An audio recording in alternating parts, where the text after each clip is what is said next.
Hi everyone, thank you guys for watching our Animorphs live action book trailer. It means a lot to us. We had a pretty interesting journey getting this story done. So how I think this, since this is the making of, I kind of just wanted to put this here at the beginning before you guys see all of the behind the scenes stuff to kind of hear our story and getting this done. Because for me, it's a big dream come true in a way, and for you as well, I think, and getting some creative stuff done too, right?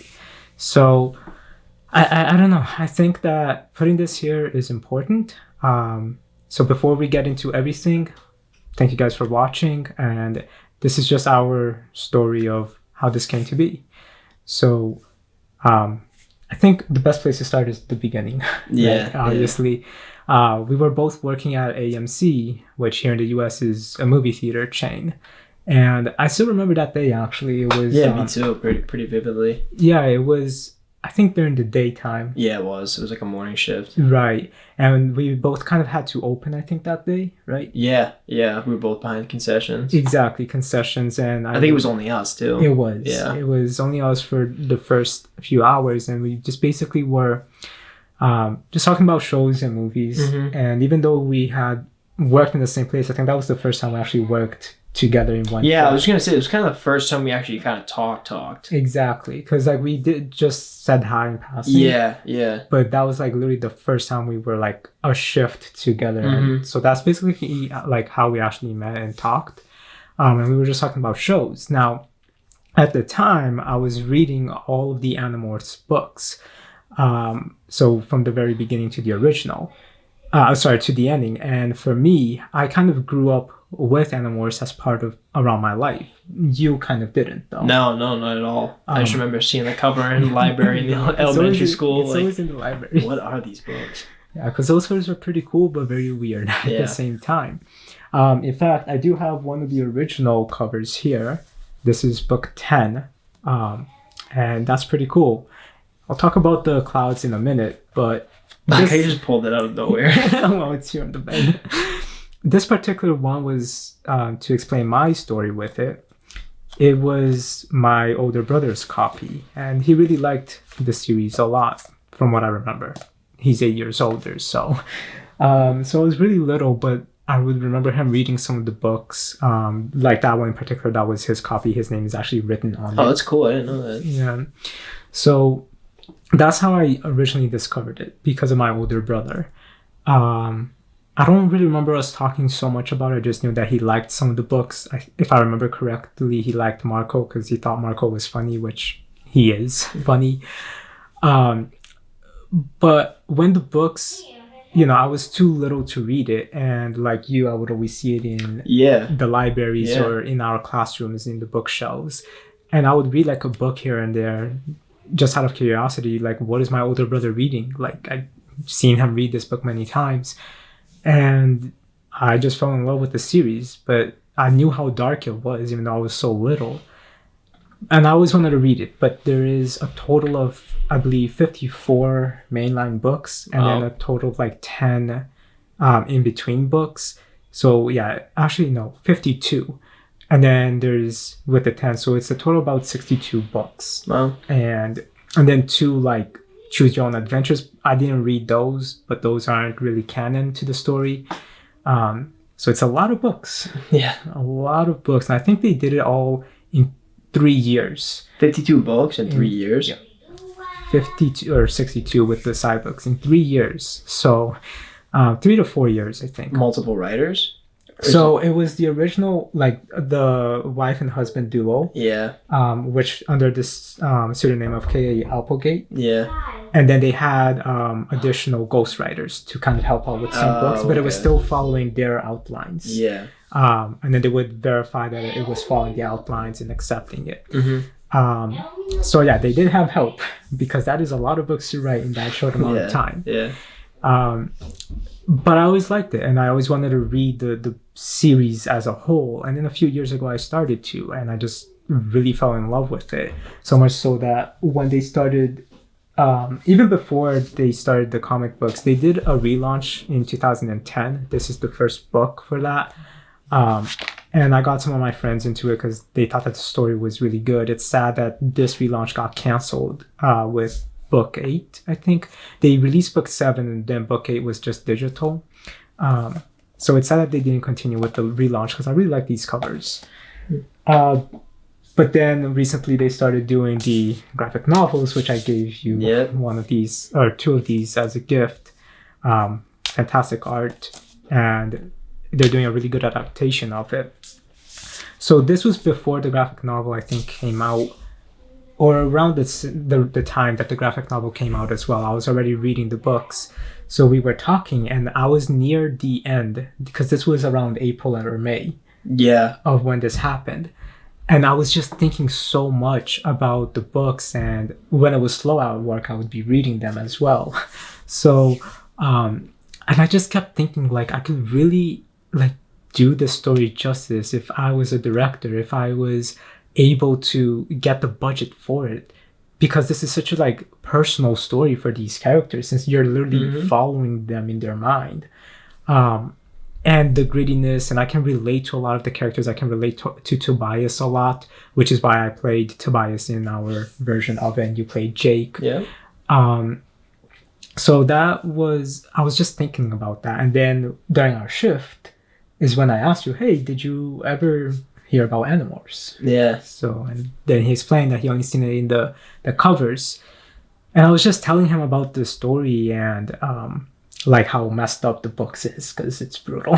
Well, that's why I was surprised that it was in my library in elementary school. I was like, what? Like, these are actually, like, serious and kind of like straight out war. You see decapitation, you see pretty dark, like family abuse, you see so much stuff. So even I was always, like, shocked, but and I think that was one thing that kind of, like, got you a little interested into it, because you're like, it's a weird cover about these kids turning into animals. What is you know, it's about it's a weird premise, I know. And I'm like, yeah, it's awesome. And that was when we started talking about filmmaking. And you started saying that you always wanted to do something for filmmaking, right? Yeah, I did. Ever since, like, I feel like it started in high school is when I really wanted to. I mean, I've loved movies all my life. Like, my dad had me watching movies ever since I was young. And I don't know, just fell in love with them. And when I got older and I'm in high school and I'm now watching more, like, you know, diving deep into like the realm of, like, cinema, and actually paying attention to, like, camera angles, you know, like camera movement, blocking, just, like, all that type of stuff. And I was like, damn, like, I really want to do this, but, like, how do I jump into it?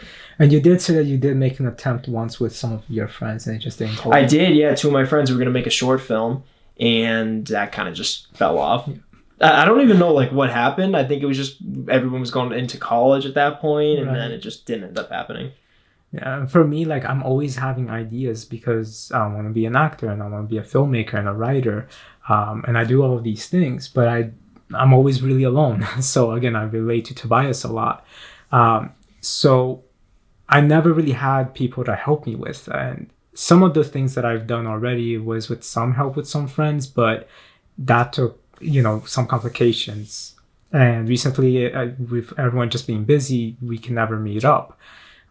So when you were saying, like, hey, yeah, no, I've always wanted to do filmmaking stuff, I'm like, oh, I do some of that stuff. And I showed you some of my work. Yeah. And you said that you really enjoyed how it came out. And from there, I'm like, well, I've been kind of having this idea of, like, then that's when I went into Animorphs and I asked you about it. And you were basically like, oh, that sounds pretty cool. I'm like, right. Except that I kind of want to do a book trailer for this. And you're like, okay, cool. And then I guess we were just talking and it just worked out. Except that there was issues. Yeah, there was some big issues. So we started this. It was very promising at first. Yeah. Yeah, everything was like... Yeah, and everything was just like all at once too. Like, it was just day by day, like, oh, really? Oh, let's go. Like, this is awesome. Yeah, and that's the thing. Like, I was so focused on getting this done and I'm just thinking about it. And I think, for me, I believe in God. So, you know, I'm just thinking about it and then you appeared and I was just like, hey, let's just try this, you know? So it's like that thing where everything was just like coming, and yeah, it was just all lining up. yeah, everything was perfect in that way. Like everything was set for this to be exactly how I wrote the script. Because again, I'm a fan, and this was right when I was finishing reading all of the last books. I was finishing the last arc where, for spoilers, Marco is realizing some stuff about the Yerk invasions. I'm trying not to give spoilers, and it becomes very emotional to him and his relationship with his dad, and his dad finding someone else. And I really wanted like that in particular, and that was one thing that I wish we had filmed, where Marco is coming home and sees his dad like upset, and sees like a picture of his mom who had died, and just their relationship, Marco and his dad, and how beautiful and complicated it was. I really wanted to capture that a lot, and Tobias's as well. And then just the rest of the Animorphs, their struggles too. So I'm just thinking, you know, I was like the last 10 books, and I just kept really thinking I can really do something good with this. And then that's when we started talking, and I'm like, you know, this is a really cool opportunity. Like maybe we can do this. So that's why I asked. And then everything was great because I wrote a script. What did you think of that original script, if you even remember? I know, I can't remember. It's almost 2 years pretty much, right? So we started talking about this at the end of April, beginning of May, and of 2022. So yeah.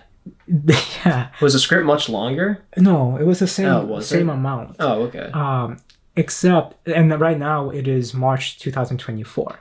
So just now I finished editing everything. Just now we finished filming stuff a few months ago. And now I'm just finishing the making of. And the reason why it took so long is because of all the complications that we had. And that's what we kind of wanted to explain is our journey in getting this thing done, because there was so much. And so again, I thank God because this opportunity came and everything was working out. And we had a script where all of the Animorphs were going to be present.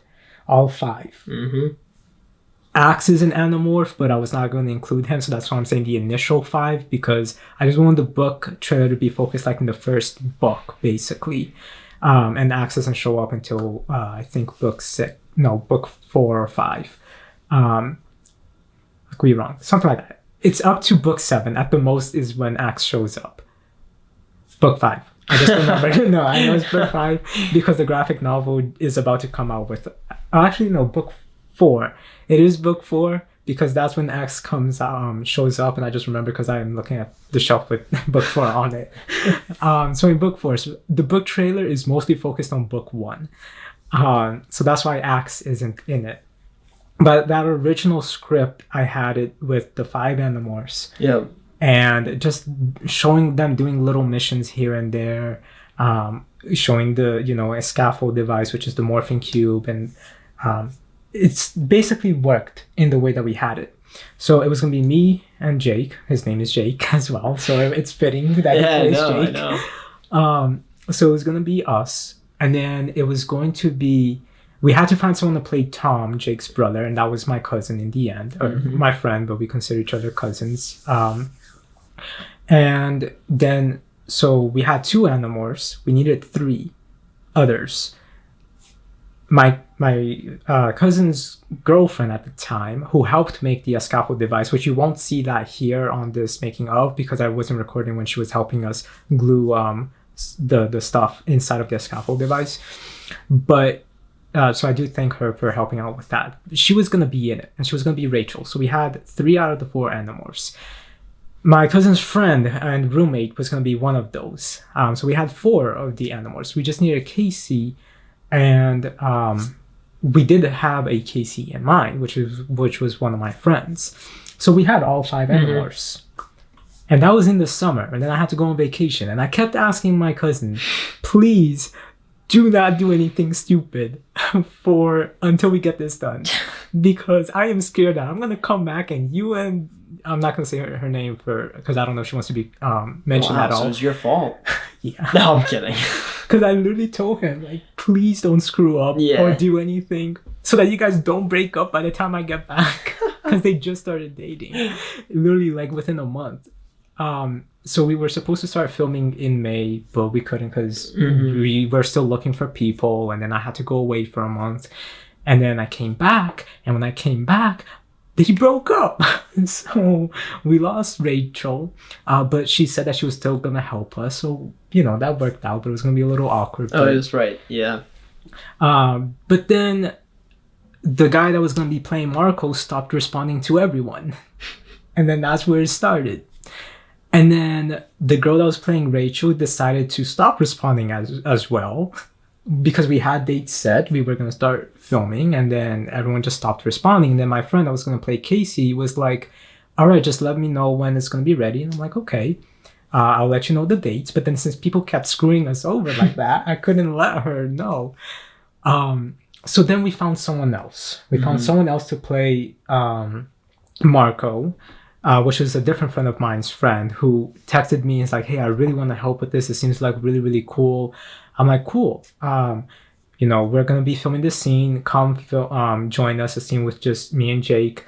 And you can just help out a little bit and we can, hang out, get to know you.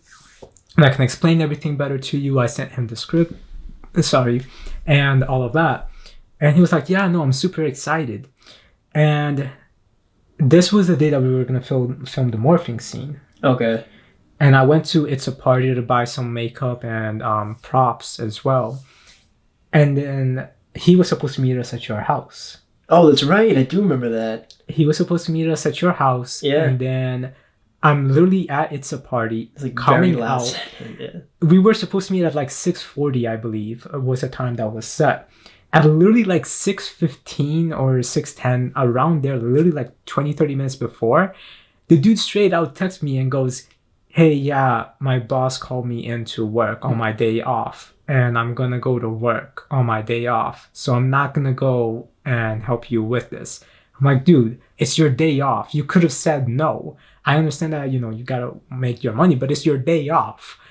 And he's like, yeah, but I just want to go to work. I'm like, okay, well, can we reschedule then? And he just literally stopped responding. I was going to say, yeah, he probably didn't even want to really do in the first place. Which makes no sense because he was like messaging me like, oh, I'm so excited really for enthusiastic this. about it. Exactly. Yeah. So I was just pissed off and upset because it's like, this is now in October and we've been trying since May to begin this, and then we had these issues. And then I showed up at your house. I'm like, guess what happened? We got stood up again. So that day we spent about 3 hours, and this time you worked with me on the script. Because the original... Right. Yeah, it's all coming to me now a little bit. The original script, it was just me, and I asked Jake what he thought needed to be changed or what he thought about it. I did ask you to watch the first 2 episodes of the show. Yep. Which I know a lot of people hate, but I do enjoy the show, and I think it did a pretty good job capturing the essence of the somberness for it. And then I let you read the graphic novel for book 1 as well. I enjoyed that a lot. So he had some understanding at that point. And then we sat down and I'm just like, all right, do you want to continue the project? Because like people are just screwing us over and we can't really do an Animorphs thing without everyone else. That's where we sat for like 3 hours and we were like, all right, let's try to figure out how we can make it work with just the 2 of us. And that was the final script that we got. However, our complications did not end there. So we still needed to find a victim, which we could not find, who gets infested with the yerk. Yep. In the end, we had to use... Oh, wait, no, one of your friends... That's right. One of my friends was gonna do it, but he was living in Salem at that time, and just like schooling stuff got in the way. So, yeah. Yeah, so he couldn't. And now that puts us down to up around November, where we started trying to film again, and then we started filming. The first thing that we actually filmed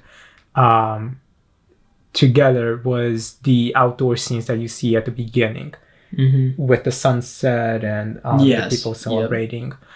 And then, but that was us more going in different directions, filming our stuff and then comparing what we filmed. Ironically, we got some of the same shots as well. So, so the actual first thing we did film was the morphing scene, because that was going to be the most complicated one. Yep. And since we only needed just 2 of us for it, I said, just let's start with this. Because you didn't also want to give up on the project. Yeah, no, I wanted to continue, Even though there was a lot of complications at that point. So we filmed that. I knew that the morphing scene was going to be cheesy because even though I know filmmaking stuff, I don't know CGI. It's like the one thing that I can't really do. So, and I told you that from the beginning. Yeah. So I'm like, let's just do practical stuff. The morphing thing is going to be the most complicated and cheesiest section, but let's just have it. So we filmed that, and that was the first actual thing. I stayed there for like 4 or 5 hours, so just that scene. It was a bit. And then we couldn't meet for a little while, and then that led into the other problems where that one was on us as well because we all got just really busy, so we wouldn't meet all the time. So that adds to the reason why it took so long for us to make this. But we still needed a victim, and the victim was one of the last things that we filmed. I think we filmed it last spring, right? Yeah, it was last spring. Yeah, right around this time last year. Wow, it's already been a year. Yeah, and we couldn't find anyone, so we asked your brother. Yep. And then your brother said that he would help us with that. So he was the victim that had been infested by the yerk, with my cousin slamming his head in the thing, which ironically. Out of everyone, 4 guys, the only one who was able to get his head in that box was my head. Yeah. Like, my head is the smallest one out of everyone. So I think that was like probably like the worst actual scene because like we couldn't get his head in, so it was just the water splashing up. Yeah. But it makes for it's somewhat weird because for a funny moment. So that was one of the last few things that we filmed as well. I think the last thing after that was the cube scene, right? That day? Or you mean? No, because was the basketball scene before or after that? Oh, I can't remember. No, before. I'm pretty sure everything was before. I don't remember. Yeah, I'm trying. The cube day though, when we were out in the cold, that was definitely before. Okay. Definitely before. Okay. Because that was in November something like that. Because it was cold out. Right. Might have been October, but no, I'm pretty sure it was beginning of November. Yeah, it was pretty freezing, and my cousin stayed inside the car the entire time. Yeah. So we were outside in the cold for that, just freezing, filming our shots, and my cousin's just there with a blue painted hand on his phone inside the car the entire time. That was honestly probably the worst day of shooting because of just how cold it was. Yeah. But it came so much beautiful like imagery, I think. Well, that's the thing. The location was honestly probably my favorite where we shot. Exactly. So in the end, though, we got your brother to help with some of that, and we got my cousin to help out as well. So my cousin was Alfanger's hand. He was Tom as well. You ended up making the poster for us. Yep. The sharing poster. So like, even though there was those difficulties, we were able to push through. And I thank God, like, we couldn't find a construction site. That was another issue. Yeah. And then that one just magically was there. And it was like a perfect shot. And it was a perfect day to film it, even though it was freezing, because that moon was so bright and beautiful. And we got that really cool shot of the moon on top of the dirt pile on the construction scene. And also with the cube in the moon right behind you. Yeah. So I thought that was beautiful. It worked out.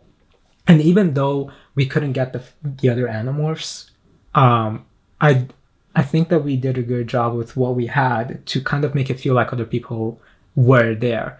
Like in the mall scene, you point over there and then I look and wave. Yep. Kind of like, hey, come sit with us. The shadows too. The shadows in the construction shot. There was only 3 of us there, but I was able to make it work with, adding like more shadows. And right when Tobias sees the blade ship, the Andalite ship, the Andalite fighter, sorry, not the blade ship, coming, you are like talking to someone, then you look at me. So I think that we were able to get by like with you feeling like, all right, we can tell there's some people off screen because we had to work with what we had. Unfortunately, though, that did alter some of the things that I wanted to film, such as Marco seeing his dad upset and asleep in the living room, and then him going to cover his dad and looking at the mess, because in the books his dad is really depressed for a big part of the series, and then I would say about like a fourth of the series, and then he starts making progress.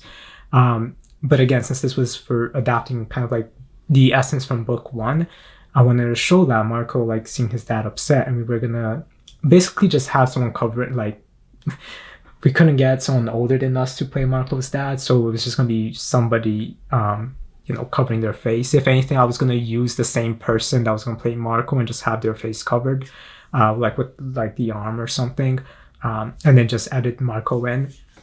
So there was some shots with that I really, really wanted to get. Some shots of Tobias coming out of his house and like just slamming the door and being upset.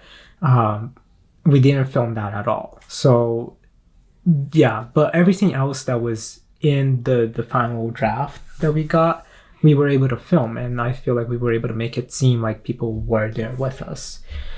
So that was most of our issues. But then there was the last one, which is because I did all the editing, and you did some of the filmmaking, I did the directing, so I helped you when it was scenes that I couldn't actually hold the camera. Basically ended up telling you what to film and how it was. So we kind of worked pretty well, I think, with that as well. And the biggest issue, so I don't do CGI, and I can make music, but as I've told you multiple times before, if I make music, it's going to sound very strange and unstructured. So we needed someone to make the music for this. And the guy that was going to play Marco, because he was my cousin's roommate, he said that he would make the music for us because he makes music. So he was going to be Marco, but considering what he did to us in regards to Marco, I wasn't really thinking that he was going to do it. And then even my cousin living with him is like, hey, are you making the song? All that stuff. And he's like, I'll worry about it later. And he just stopped responding. Like the dude lives with him and just pushed it aside. So it kind of hindered us, because then otherwise it would just be a voiceover. And then we had a backup. And that backup was our manager at the movie theater. And he's really cool. And he really wanted to make the music for it as well. But things happened and he was very stressed and had a lot going on. So he had an actual excuse. Yeah, totally understandable. Yeah, so for him, I'm not upset about or mad. It's more about my friend's roommate, because it's like, dude, why? You said you were going to be the character, then you screwed us over. You said you were going to make the music, then you screwed us over. So all that was left was me, because we couldn't find anyone else. Yeah, because I wasn't making music. So I had to find a program to make music, and that program sucked. And I had a lot of difficulties with it because it's not one that I'm used to. But in the end, what did you think of how that came out? I thought it came out great, because the first one you showed me, it was pretty repetitive, right? And it was kind of like, oh, okay. And then when you showed me like the newer version, it was, I don't know, like it switched up at times. It was just very eerie and not like, I think it definitely elevates the scenes, but it doesn't take away from it either, because it's like pretty subtle too. It's not like it's very loud. So I thought you did a great job, especially for not like actually doing music too. In general. Yeah, in general. So our camera stopped recording for some reason, and we probably lost like 20 minutes of stuff. And so we don't even remember what we were saying. Maybe that's telling us to keep it short. Yeah. So the things that we can remember for sure though is so I made the music. Thankfully, it worked out, because I never really did music other than a few songs here and there. Hopefully one day I can release those if I finish them, because only one is actually done. And then, trying to remember what else we said. But in terms of the music, that was our other struggle. We had Stella. That's right, my dog Stella. Yep, she's really sweet. However, she was a pain. She was a pain that night for sure. That took a long time. Out of my 2 dogs, I chose the wrong one. Well, no, because again, the glove. I know the glove. You're right. Yeah. But like even in the beginning when you asked, like I guess you know what I mean. Like true. Will's kind of like a mix of colors, so I guess that kind of would have been harder. But, true. But the glove I'm talking about in specific, and you'll see it in the making of, is that I got a glove, a fur glove, and I kind of like took out strands of it and pasted it on myself to show like dog fur coming out, and that was white. So yeah, plus Will doesn't even have fur, it's like hair. It's like that's true. It's like very like, very sharp. Like like sharp. So I mean it worked out. Stella was just being really anxious that night, but she's a little camera shy. Poor Stella. But she's sweet, she's adorable. So that was like one other issue that we had.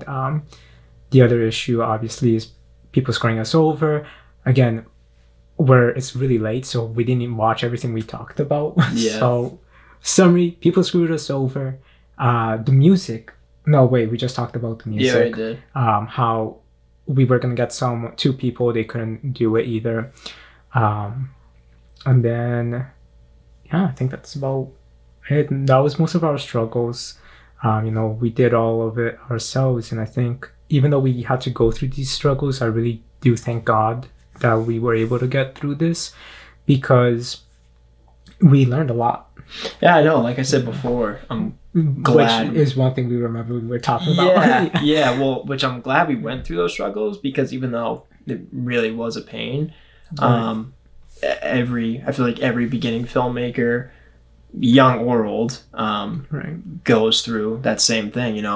People don't have others to help them, because filmmaking is a collaborative process, and we were lucky enough to have at least 2 of us, and have your cousin and my brother to help, and I feel like it's going to prepare us for projects to come. And like we were already talking about another project too, which I'm really excited for. However, for that one, we do gotta find someone else as well. I know. But we should be able to get that done, and I already have like some ideas, which after this I'll be explaining to you like some of those ideas, because it's one of the things I gotta tell you anyway. So we did learn a lot, and I think what we were able to learn is definitely gonna make the filmmaking process for our next stuff a lot smoother. Like for this one, we had a lot of camera angles where both of us needed to be in there. Yeah. And yes, I have a tripod. We're using it right now, but I would want something a little bit more dynamic, but since it was just us, we couldn't. And that's that we filmed on your phone. That's true. Yeah. So we didn't even have this camera. And I just bought this camera about last year, which ironically, I think I told you, the professional photographer that uses this camera for interviews and all that stuff, she actually works in the film industry, which was I thought was really cool. Yeah. She makes props, I think. So yeah, when she told me that, and hopefully I can send her this video when it's all done, because we've been communicating still, so that's pretty cool. But yeah, I mean, the fact that this also came from a movie worker, that's really, really cool. Yeah. So yeah, we had this camera. We did astrophotography with it as well, which is really cool. So we're definitely going to be using this camera of mine for our next projects. We bought some microphones as well, which we're using right now. So yeah, our next project is definitely going to be a little bit more complex, but I think it's going to be easier to film. Because... Knock on wood. Well, yeah, because we only need 2 people for it. You're right, it will be. Because for this one, we needed so many people for it, and it was definitely, I think you even said it once before, a bit of a complicated process for a first project. Yeah, I would say so. But we were able to handle it, and that's why I thank God, because we basically did kind of like the impossible there. Yeah. And a lot of young filmmakers like us are not able to continue their projects. They just stop it because they don't have the support. And for me, when I can, I'll go and do my own stuff. Like on this channel, I've made a few music videos already before. One of those was with some help, but it was rushed. And then the other one was completely by myself. Which is doable. Right. It is doable, but but it's tough. Exactly. Even that one where I did You're by limited. myself, like I loved how it came out. But you know, I wanted more specific shots, and I couldn't do those specific shots, you know, just because I was alone when I filmed it. So you can do stuff, but it's good to have people with you to help you. Yeah. Because then we can do more complex stuff like we just did. Yeah, it makes it easier. I mean, it's never going to be a cakewalk, but yeah, definitely makes it easier. And it's more fun. It is. And I just, before we close as well, so for anyone who wants to do these things, you know, just like message us, I guess, as well. My Twitter is in the description. Follow me on Twitter. Because we can always find a way to collaborate somehow. Like I can help you with the editing. I can help you with music, even though again it's going to be very weird. What's the good thing about music? Like the person's even have to live close to us. Exactly. Even the editing, they across can the world. Yeah, same. And you know, and then you can also help with the suggestions and some of the writing if you guys need script help too. Like people just gotta help each other, you know. And I want to make sure that people can be helped in their ways. You can probably find some actors online too around the area. Exactly. So it doesn't matter where you are. We just want to help. So, you know, that is one thing. So I'm glad that we were able to get this done. Now, one other thing that I wanted to explain about a creative process, and then we can end this so you guys can see the behind the scenes, is that ending shot.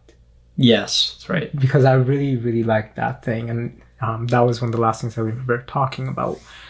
And for that... That's such a great shot. Originally, it was just a black background with the Animorphs logo and the purple border around it. And because of the fact that the covers, or the original covers, always had this clouded background and they're all different colors with an animal on it and, you know, the morphing sequence. And this is just one of those things where I do thank God for it, because I just wasn't really thinking about it, and the idea just came, you know. And so again, I'm very grateful for that, because that hawk scene, I don't know if it's a red-tailed hawk, but I'm pretty sure it's a hawk that you guys see at the very beginning. If it's a red-tailed hawk, then that's even more amazing, because that was actually filmed in our parking lot of our old movie theater job. And I showed up late for that shift a little, because I was recording. It was meant to be. Exactly. I just, for some reason, had to look up, and then I just see this hawk with this little bird like flying around playing together. It's almost like two Animorphs just having fun. I like to imagine it being Tobias and Rachel. But there was more to that, and so that was just one little section, and I just thought, why don't I just put that, because that has the animal and it has the clouds, and then it looked so good, and then I decided to change the colors so that you see those color changing, just like the book covers, and then that looked amazing. And then when I was putting in our final voiceover and I moved in the "Until Then We Fight," that hawk screech, that is a red-tailed hawk. I got it from an open source. That was originally when you first see the hawk in the video, but I decided to put it there right after "Until Then We Fight," and I felt like it was so impactful, because literally, like, that is, for example, how the graphic novel ends. It is literally the last shot is Tobias, or I think Jake, saying "Until Then We Fight." And I think that is so beautiful, and I think that's how the first book ended. I have the first book here. Let me just that really was perfect placement. Yeah, in the video, that was great. And yeah, I just thought that, you know, when that came out and us watching it, that was perfect. So again, I just thank God for those little moments, because yeah, even the book ends like that. They will come, Tobias said. The end of lights will come, and until then we fight.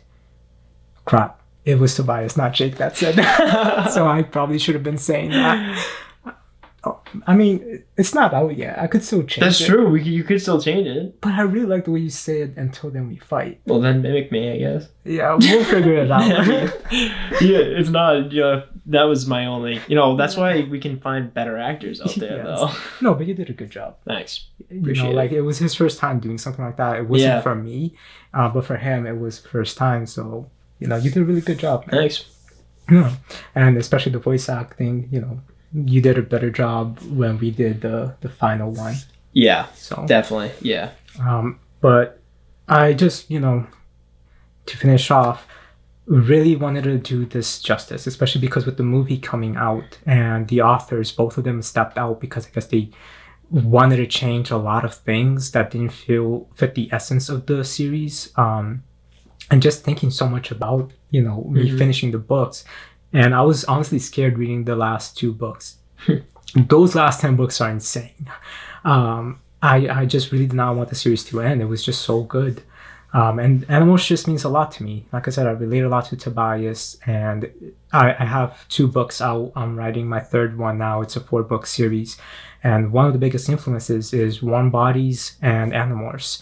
And it's just, really, really good. To be able to show my expression of how much I love this series by doing this trailer. Yeah. So there are, yes, we're not 13-year-olds. We're in our 20s, but we can still, pass as being really. Yeah, I was gonna say we look like teenagers. Yeah. Younger. So we kind of took the approach that the show went with aging them up a lot, and then we also took the approach some influences from the book, the graphic novel with Tobias with music, and he looks up that directly. I would show that, but then I'll have to flip through pages, and I've done that before, and then we lost the footage. But yeah, that is in particular is one thing that we took as inspiration from the graphic novel as well, and then the books itself. So it's a mixture of the 3, but I just really felt like I could do it a little bit justice. Yes, there was some things we couldn't film, such as Marco taking care of his dad, which I really wanted to do, but we couldn't get a Marco. But I'm just glad we did this, man. Yeah. We took inspiration from all 3 sources of the series, and I think we took the best out of all of them and worked the best with what we could. And I think we were able to do it justice to introduce someone to Animorphs. Like, hey, just watch this. Now go read the graphic novels or the books. So thank you, K.A. Applegate and Michael Grant, for making these books. It really means a lot to me. And yeah, just thank you guys for watching as well. And thank you for your help, man. Hey, you too. Thank you for bringing me along on the ride. Yeah, definitely. And here's for more future projects. Definitely. And videos. Stay tuned. Yeah. But all right, guys, enjoy the rest of the making of. Thank you. Thank you for watching.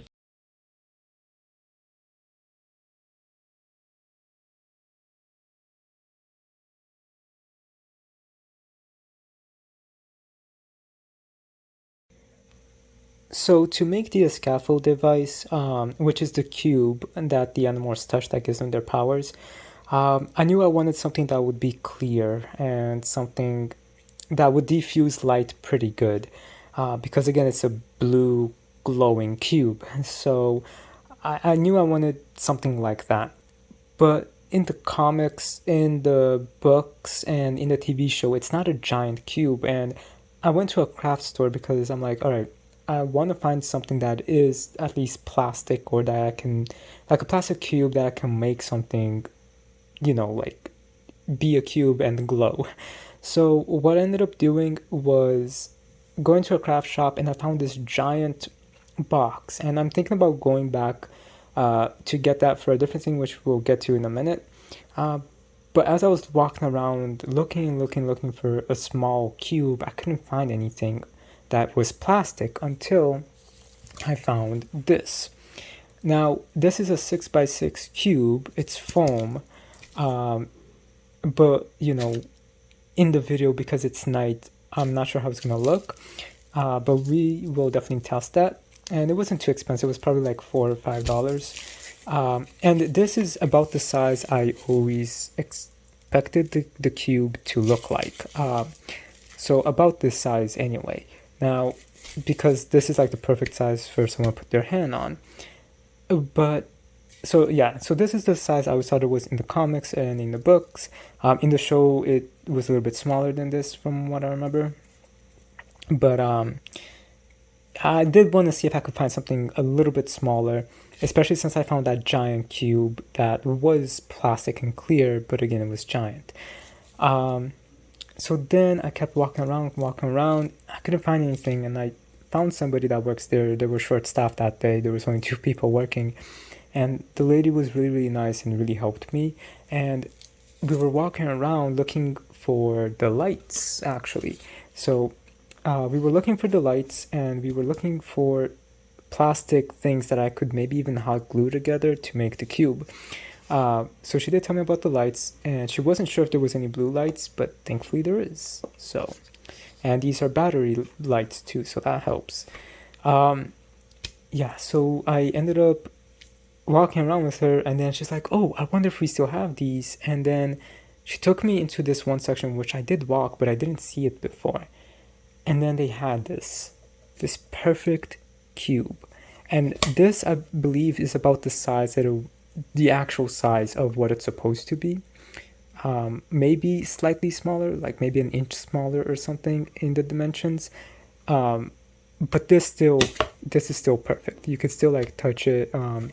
So I decided to buy this, and this one is a lot easier because this is for photos. So I'll be able to slide it in and make it glow somehow, which I'll figure out soon, as opposed to this where I'm gonna have to hollow it out, and this is gonna be on the bottom, so you won't see that. So that's the story for these two cubes. So we're gonna try them both, and then we'll see the results. Now, there was the big box that I mentioned that I might go back for later, and that's for a scene that I want to include, which is a controller shoving someone's head in the yerk water so that a yerk goes up the head and, controls the person. The yerks are inside of a liquid that is basically described as molten lead. It's like a water that's molten lead, and I'm like, what can I do that is gonna make water look the color silver? And I thought food coloring. All right, let me see what I can do for food coloring. And I looked at a couple places. I couldn't find anything. But then I went to, what's it called? Party City. And I found this. Color Mist Shimmering Food Color Spray Silver. So I'm going to try this, and we'll see how this looks with water. Hopefully it will come out and work. But as a backup, if this doesn't work, and this was only like $3, but if this doesn't work, at the craft shop, I did end up getting these things. So these are some food coloring. So again, because someone's head has to be in a bucket of water, these need to be safe. So like food safe. So we got white, sorry, we got black, and then we got blue, and kind of like a little pearlish color to give it kind of like a metal shine to it. So they did also have like a cake metal shine, but the lady that was helping me out thought that this would work a lot better, and it would save me some money as well, because I would have to get like a set with many different colors, and it's going to be like $12 or something like that, 12 or 13. Not sure how much I paid for these though. So all of this, everything I got at the craft store was about $40, and then this was about $3. So let's see. So in terms of using the food spray, this is how it looks. It's very shiny, and it kind of just moves around, which is really cool. And then from the side, and this is how it will look like on your food. So it's pretty cool. I did get some of it on my hand, and it is super shiny, as you can see right there. So it's very, very shiny. So I don't know how I feel about putting someone's head in this, because they're just gonna be super glittery. So I did get a Q-tip, and as you can see here, like even the Q-tip is super glittered. Let's just try to mix it up a bit. And when it's like moving, we'll just give it a minute to calm down, but it does look like molten lead. And I'll even use this finger here just to see how it's gonna look, to simulate the head being drowned in it. So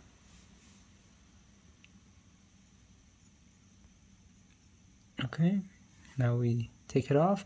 So okay, it doesn't seem like it's gonna be bad. if we put the person's head in here. So it doesn't seem like a lot of the glitter will get stuck. So that's good then. So yeah, I'm pretty happy with this. Especially how it's gonna look on camera, something like that. Now I can try to make it a little bit darker by spraying more of this, but for right now, I think I am gonna try the other one too and see. So for this one, I decided to go with food coloring, like traditional food coloring, and it doesn't really look like liquid, molten liquid. It has that nice, like kind of like a liquid texture there for metal. It's just very, very tricky to get it to look like bright silver. So it's kind of like doing alchemy basically, and as you can tell from my hands, it stains as opposed to the spray. So these do stain. I'm not sure if we're going to be going this route for dunking the head in, especially since, just so that you guys can see, when it comes off, there's a lot of residue. And then we would need to wipe it off, which again, it's fine. And it is fine for somebody's head to be in this because this is food safe, because it is all food coloring. So these are meant to be eaten. The person's just gonna have to close their eyes, so which is fine. And when we're taking the person's head out, we'll make sure to wipe off the eyes good before they open it. But yeah, that's how it looks basically. As you guys can see, there's like residue. I'm not sure we're gonna be using this one for the head dunking scene. But an interesting thing I did discover as a side effect of this alchemy project, this sky blue color, it's actually not that bad. It's not that bright, honestly, and it kind of looks like the right color for the Andalite's skins, for the Andalite's fur.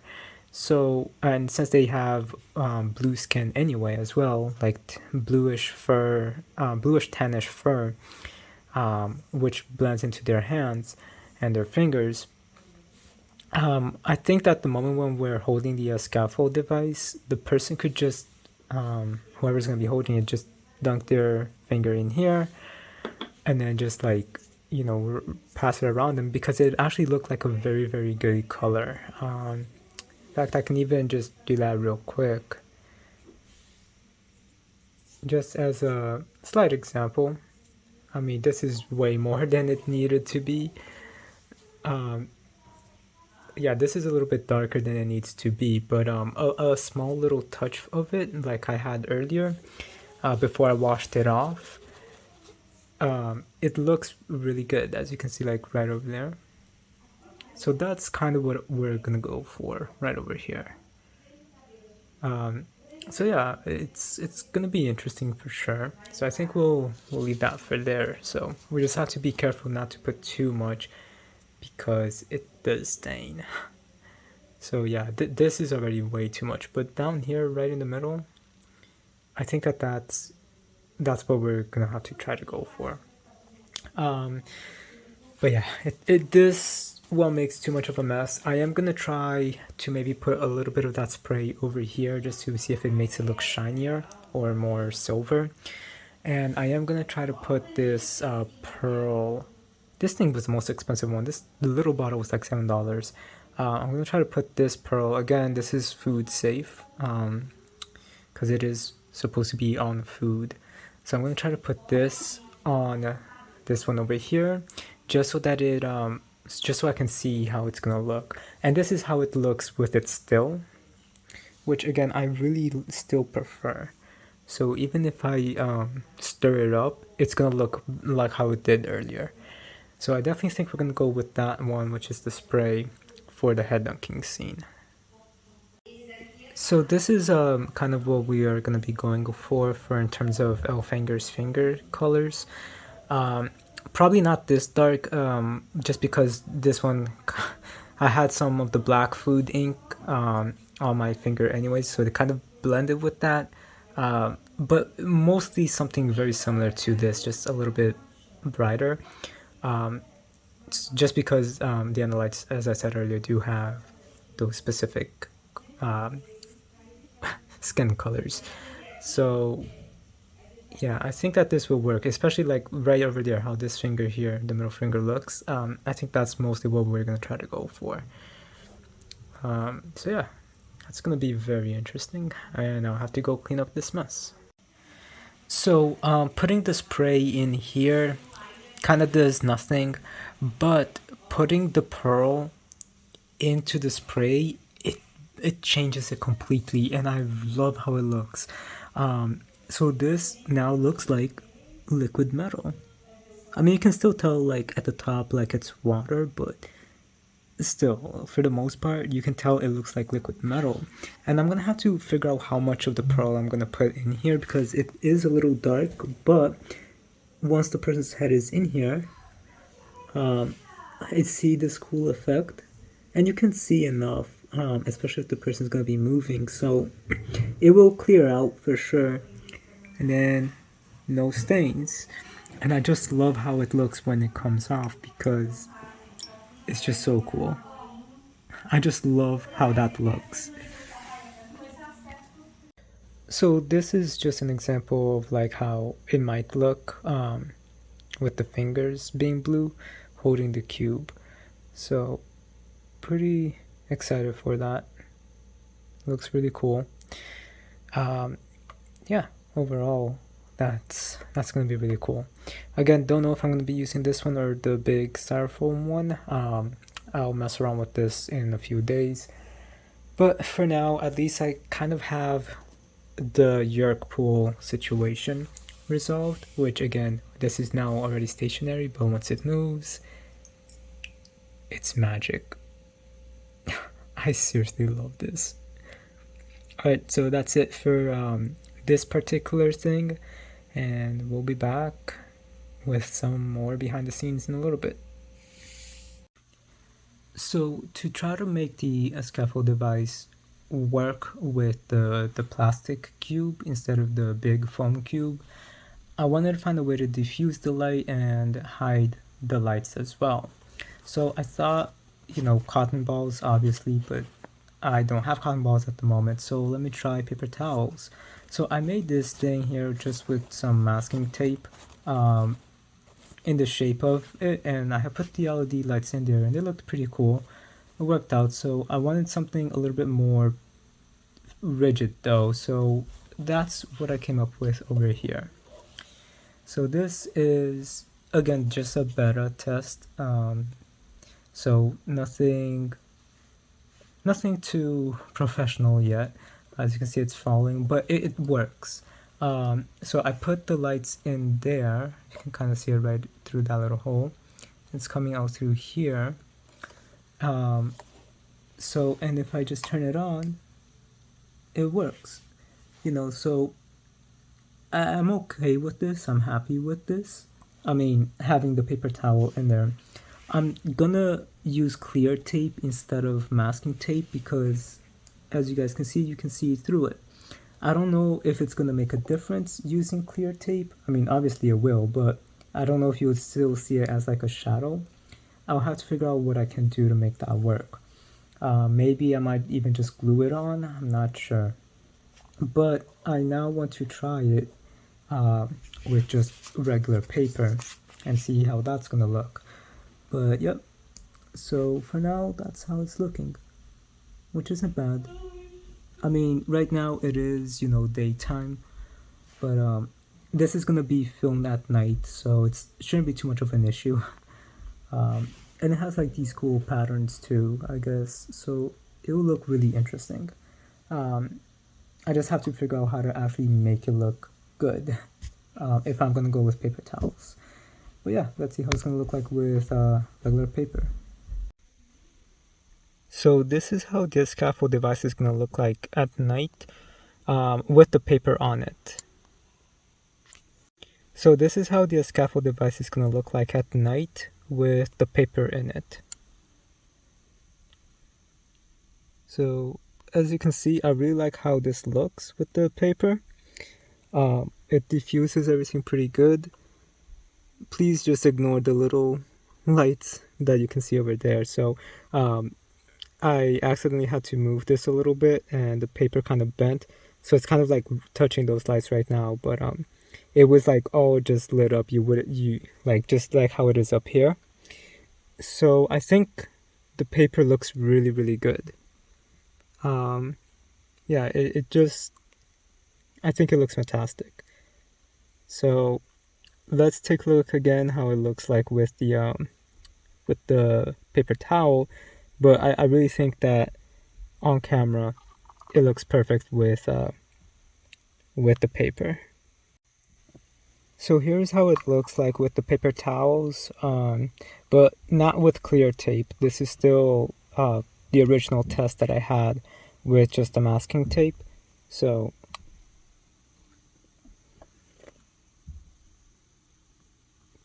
yeah, I do think it's definitely gonna look better with the regular paper. As cool as those patterns are, again, just ignoring the tape. As cool as these patterns are, the paper isn't really gonna hold on very good. One thing I can try to do is probably put a sheet of paper towel on top of a piece of regular paper, but I already really like how it looks with the just the regular paper. The only reason to put the paper towel would really be just for that cool pattern that you see over there.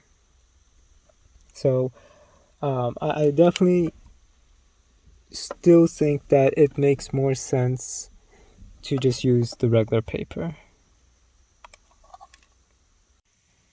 So this is the lights that I bought. And you're supposed to put batteries in here, but I still haven't done that. I'm still using the demo thing. But yeah, you just push that and then it lights up. But yeah, there's gonna be an on and off switch as soon as I unplug this. But this is just for the prototype basically. Once I'm done figuring out how the scaffold device is gonna be, I'm gonna take this off and we're just gonna be using this.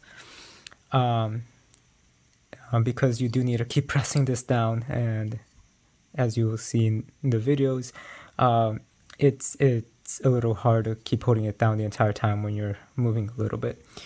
But so this, I kind of wrapped it up, made it kind of like as a square, but it's mostly a circle, and I put it in here, which you'll see in the videos as well, or which you've already seen because I'm recording this after.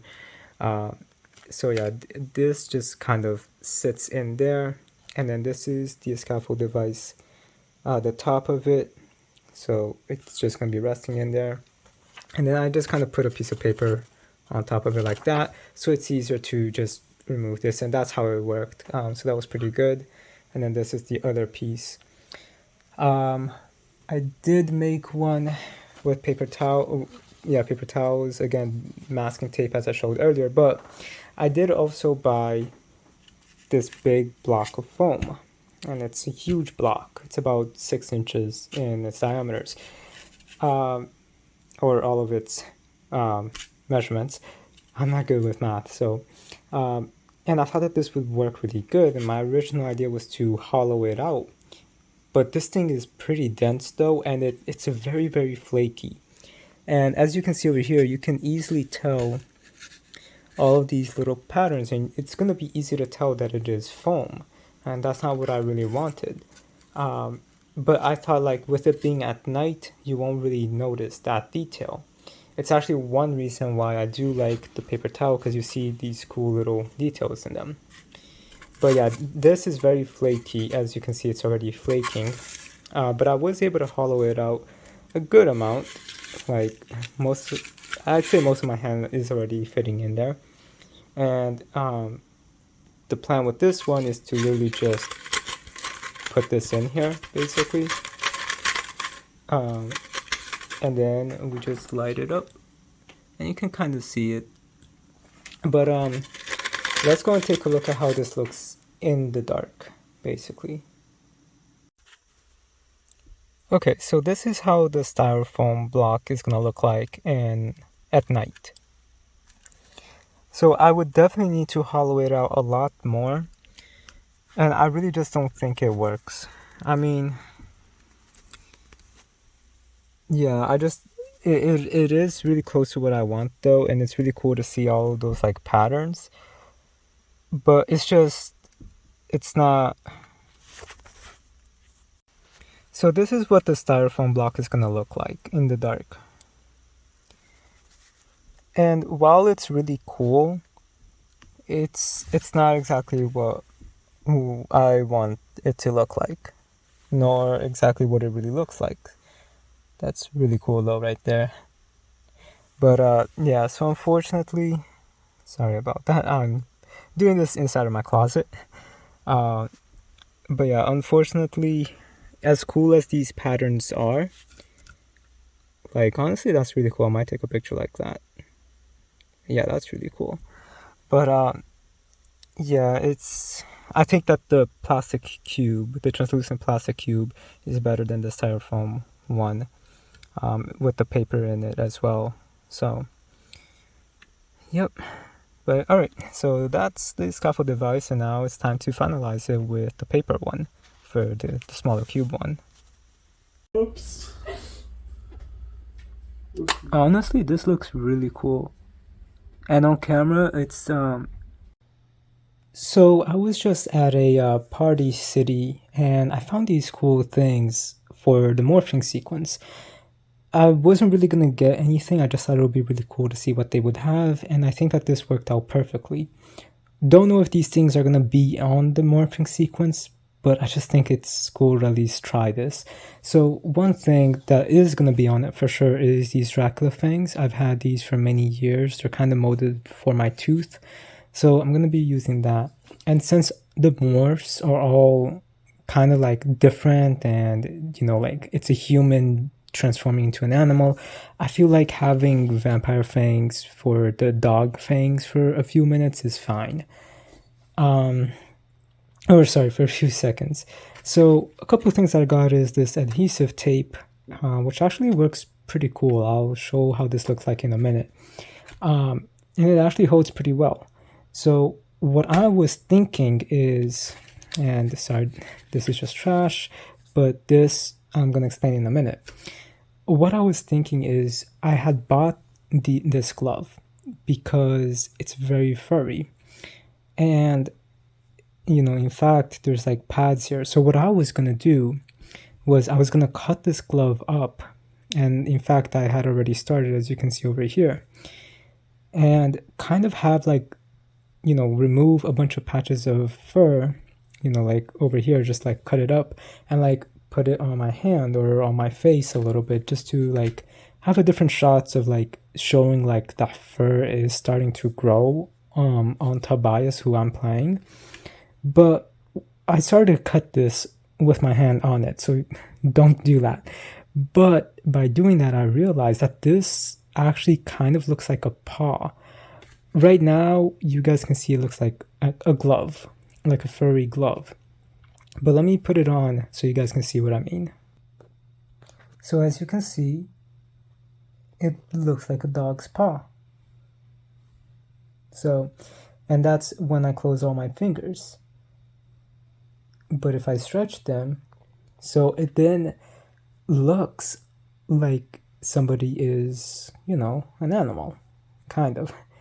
But then there you can see my fingers at the end of it. So what I'm gonna have to do is I'm basically just gonna have to move the glove down a little bit, tuck in my thumb, and then there you go.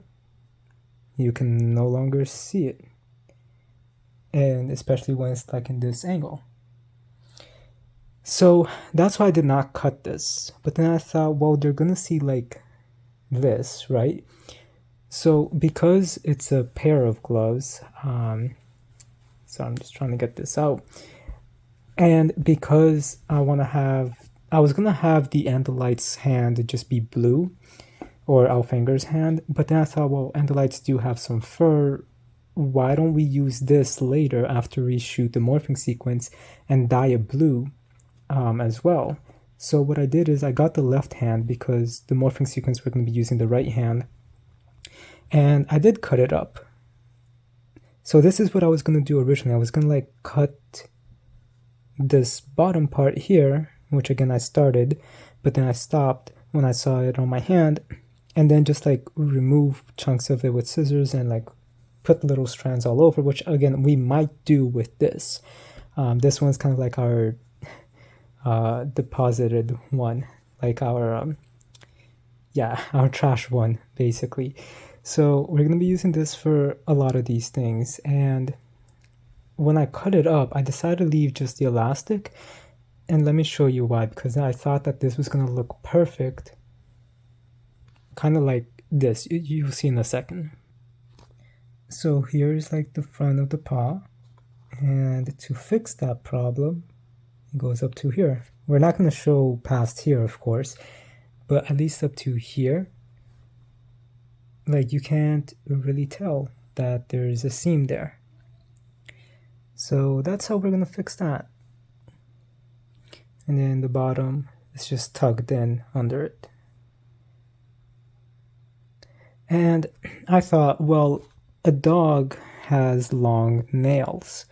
So what can we do to put long nails? And I kind of found something. So let me show you that as well. So here we have the glove, right? And here we have the nails. So obviously I'm not going to be able to like spread my fingers out, but at least there's some nails there. And I put this here because you probably wouldn't be able to see it on my bed. But yeah, we got some nails. And again, because this is somebody transforming into a dog, I think it's fine. But yeah, these nails are actually pretty long.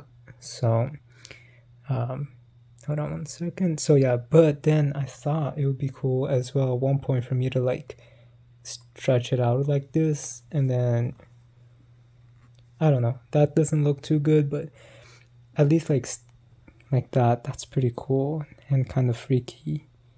So don't think that I'm going to be stretching my fingers out like this, but it does at least fit the theme of somebody transforming. And then we have this.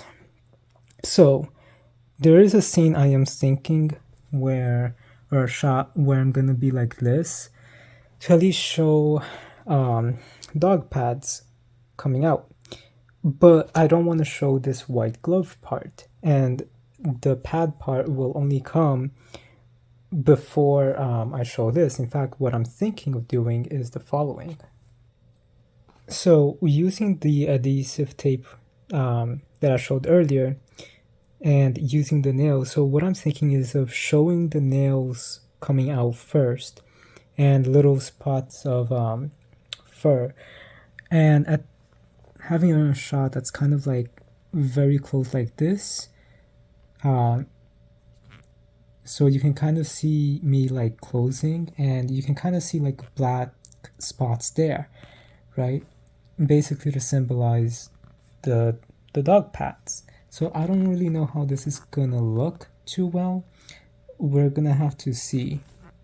And of course, I mean, I'm limited right now because I just have my hand, like one hand, and obviously this is gonna be taped down a lot better, but I don't know, just looking at it like this, I don't think it's too bad.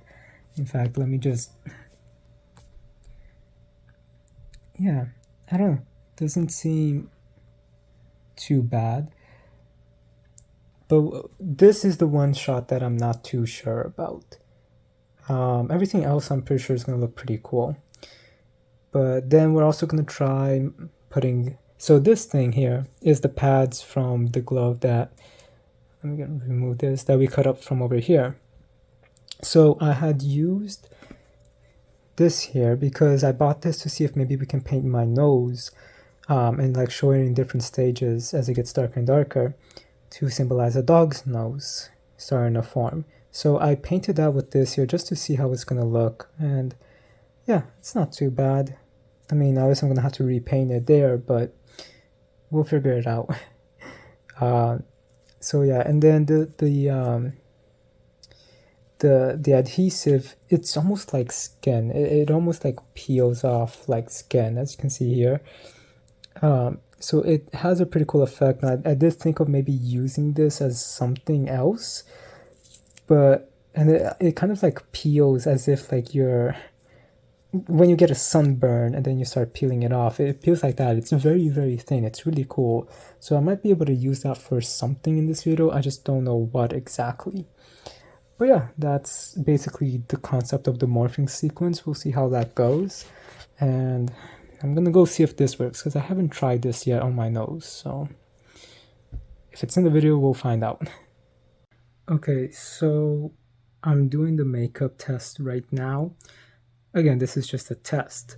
So what I'm trying to, sorry, I have to close my eyes so I can see.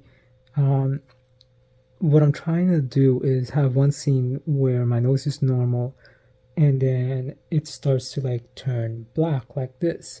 So I think that's what I'm going to do is kind of have like a faded black on my nose. So I did half just so I could kind of see how it's going to look like. And I want to have it on the right side, right? So yeah, so just so as you can see, just a little bit like starting to turn black. And then what we're gonna do is basically have another shot showing other things, and then we're gonna shoot back, and then it's just gonna be like this, where it's just black. I mean, you can still see some of my skin color underneath that, but again, this is just a test. I might need to smooth it out a little bit more, but considering dogs do have this kind of thing, and I still do want to have like it being a little bit faded, like fading in. So I'm gonna have to really work on this tomorrow. But yeah, like this, and then this is gonna be the next scene, and then basically the shot I'm thinking of to show the fang. You know, I want to have like a close up of my eye, and then I'm gonna have to figure this out. There we go. Because I'm gonna try to have the vampire tooth already in my mouth. So it's kind of gonna be looking like this, right? Where I'm looking directly into the camera like this, and then pan down, and you're not gonna see the tooth at all. So it's gonna kind of look like this, just my tooth, and I mean I already have spiky teeth anyway, but then I'm gonna have it come up.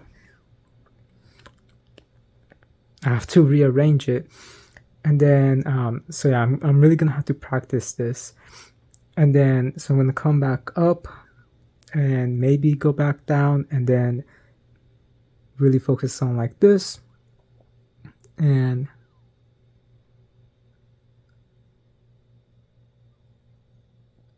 yeah, so I think that's how it's gonna look. So like this side is darker, so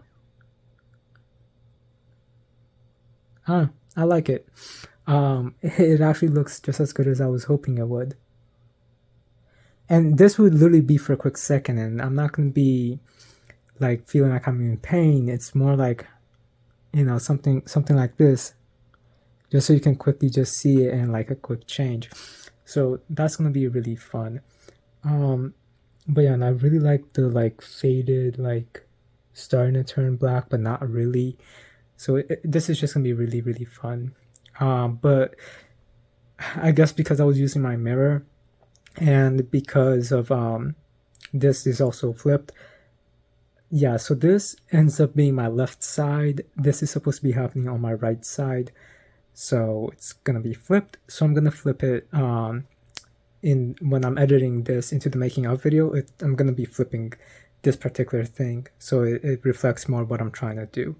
Maybe even, nah, that scene we're definitely gonna have to be filming on the right side. So that's how it's gonna look so far. So I like this. I think it's gonna work. It's not gonna be half-half. Again, the half-half is just because of the makeup test, basically, just so I could see how it's gonna look before and then after. So yeah, I'm really excited. Tomorrow's gonna be our morphing scene filming. And sorry I keep looking over here, it's just because the camera's right here, but like me, I'm sitting here. So with all that said, I'm excited to film tomorrow. So I'll see you guys in the next clip. So I just finished doing the makeup test on my nose, and I just shaved. So I decided to, even though I already know how this scene is gonna look like, I decided I wanted to do a storyboard for it, even though I hate doing storyboards because I already know in my mind how that scene is gonna go. But since tomorrow we have a lot of things to film and very little time to do so because some of it is set during the day and it's getting dark out pretty quickly now, and we're only going to be able to start filming around 6 p.m. I decided to do a storyboard for it because the morphing scene is what's going to take the longest time. So at least this way I don't get distracted as I'm trying to figure out how the scene is supposed to go in order. And at least this way it'll be a little bit easier for us to figure out when we can actually cut up the glove that we're going to be using to show like little strands of hair growing on my hand before like the whole paw. So yeah, this is my storyboard. I'm not terrible at drawing. I do okay anime style and particularly just portraits for anime style, and just regular portraits okay. Like outside of anime style, I think that I'm just very basically okay with it. But I'm not the best drawer, even with those styles. So for the storyboard, I just wanted to do it as fast as possible. So, but I still wanted to show that because this is probably going to be the only storyboard that we're doing for this. And again, I hate doing storyboards, but for this one, I think it was very important that I did do one just to make it a little bit easier to show what I'm trying to film that particular day with my coworkers. So here's my terrible drawing of a storyboard. So this is going to be the morphing sequence. Ignore these two bottom ones. I was putting them out of order. So yeah, these two are not here, but terrible drawing, I know. So got Tobias crouching down behind Tobias's shoulder, hand twitching. Nothing wrong with the face yet. Tobias there. Then we got a shot of the hand beginning to shake, Tobias's eye, and then it's a point of view shot. And then Tobias looks at his hand and sees that it's a little bit, a little bit like shaking still, or a little different. And Jake looks shocked. And then we see another shot of the hand with some fur on it, and the nails a lot longer with the paws. We're ignoring these two. And then we got point of view. So in this one, I'm not looking at any hand or anything like that. I'm just looking at Jake, and the vision color changes from human vision, which as we can see, to the dog vision color, because dogs have a specific spectrum. They don't see the same things not the same things. They don't see the same shades that we do. So I'm gonna try to change that vision color to match how a dog looks, and like basically it's gonna start out normal, and in the span of just a few seconds it's gonna start already changing color.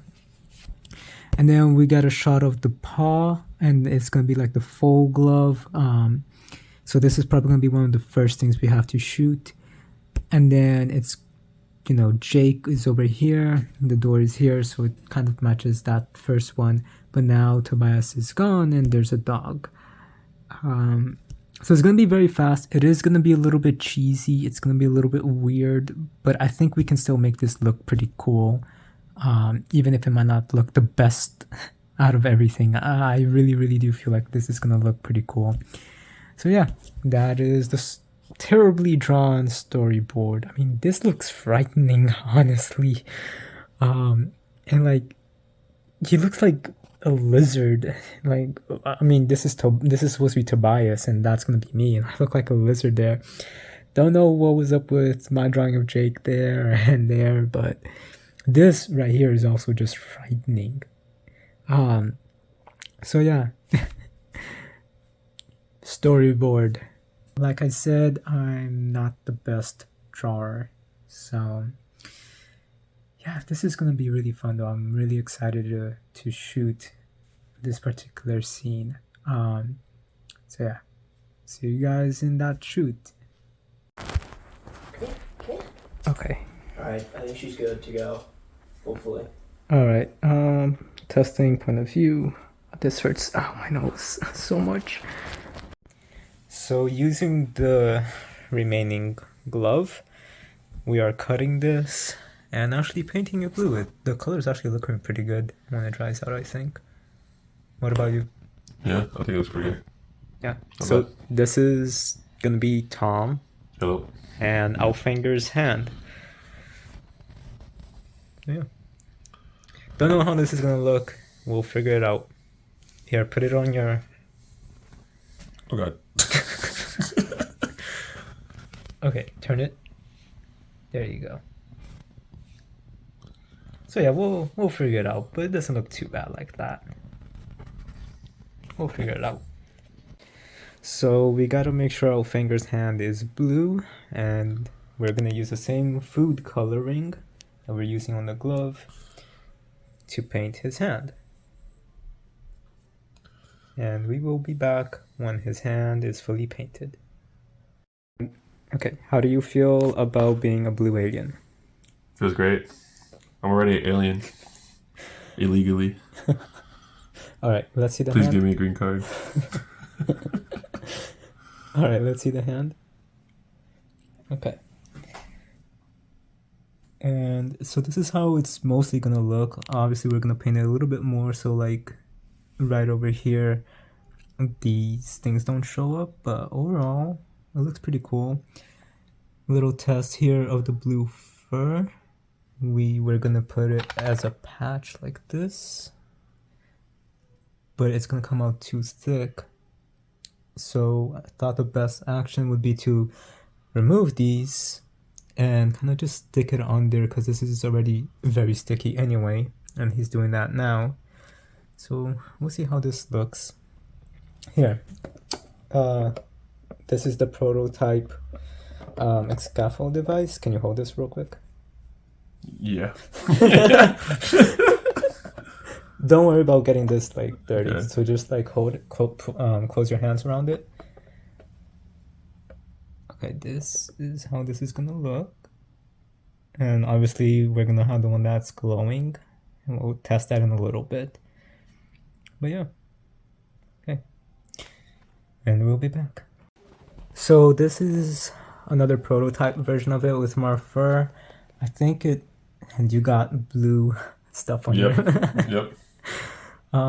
Honestly, I think this is looking pretty cool. Obviously, we're only going to show up to here, your hand, so we're going to have to cover it up a little bit more here around your waist. Or wrist, not waist. Alright, can you move your arm up? Yeah, move it down. Like, yeah, turn it. Oh. Okay, that's fine. We're going to have to like make sure this gets stuck there like that. So that's how that's looking.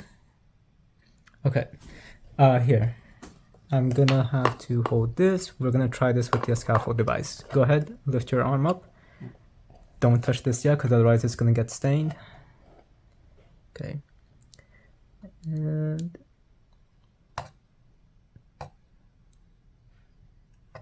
so I'm just trying to get a good angle on this. Alright, try to like close, yeah. Just don't fully touch it. Okay. So yeah, we're gonna have to play around with this a little bit more, but we gotta eat now. So, because you're starving. Thank God. Alright.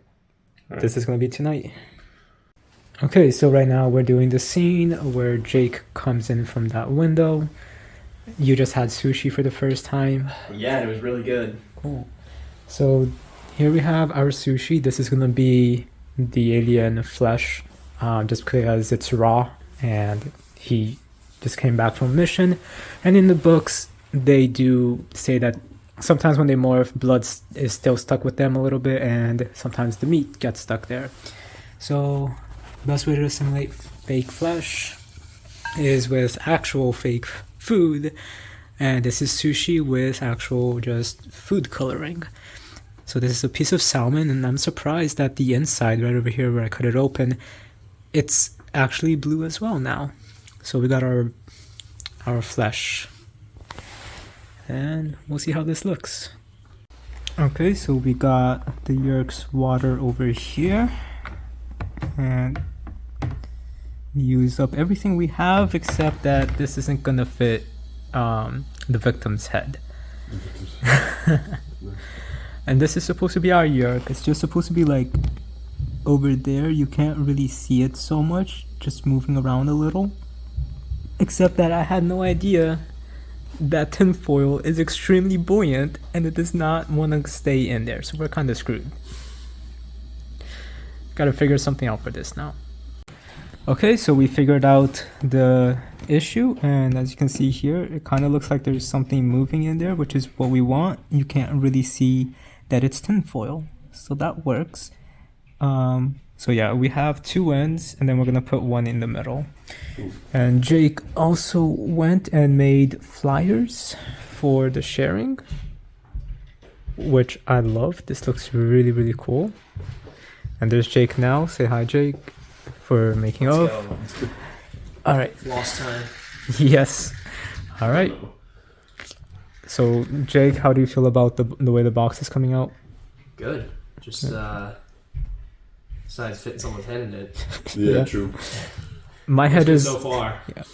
My head is the only one that fits in here. You should have like a green screen in your head. And Yeah. put on a wig or something. A bald cap. It might work, you know. I mean, worst case scenario, I was gonna cut my hair, and then yeah. So like after we filmed everything, this could have been the last one we would have done. I would have just cut my hair. Wow, that's dedication. Well, I needed to cut my hair anyway, so I was just waiting. True. You're dedicated too with the beard. That's true. Very true. All right.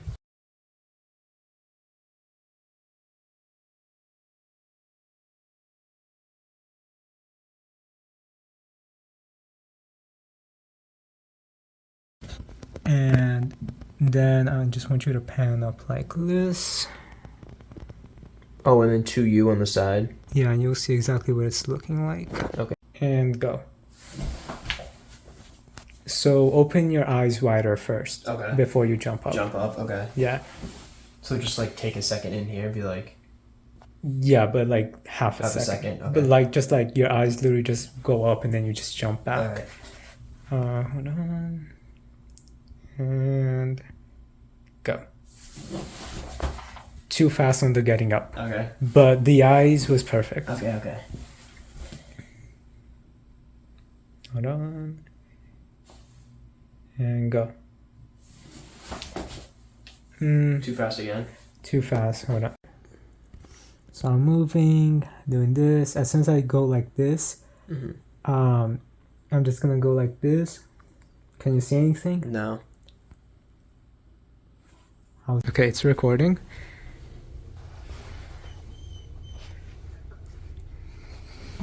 And go. I think she went faster. She's so quick. It's like Stella wants to go out, Willow wants to come in. I know. Stella, come on.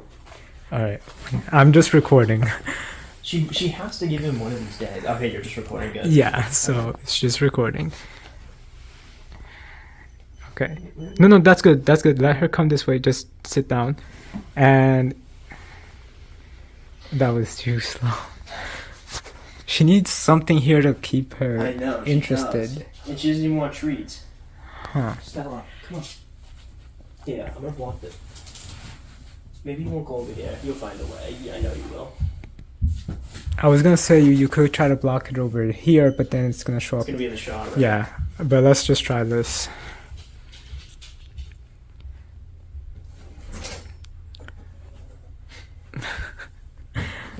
She's gonna still go over there, but that's okay. Stella, literally just stay still. Just stay still for like 5 seconds. Maybe I can try to like snap 5 for her. seconds, dude. Come on. Okay.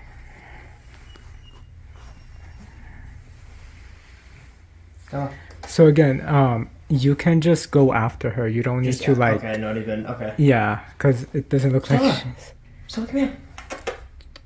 Stella. So you're gonna be coming in like this, right? And then just keep looking this direction. Yeah. And then you're like, I'm gonna be standing right over here. So yeah, so think I'm like right here. Okay.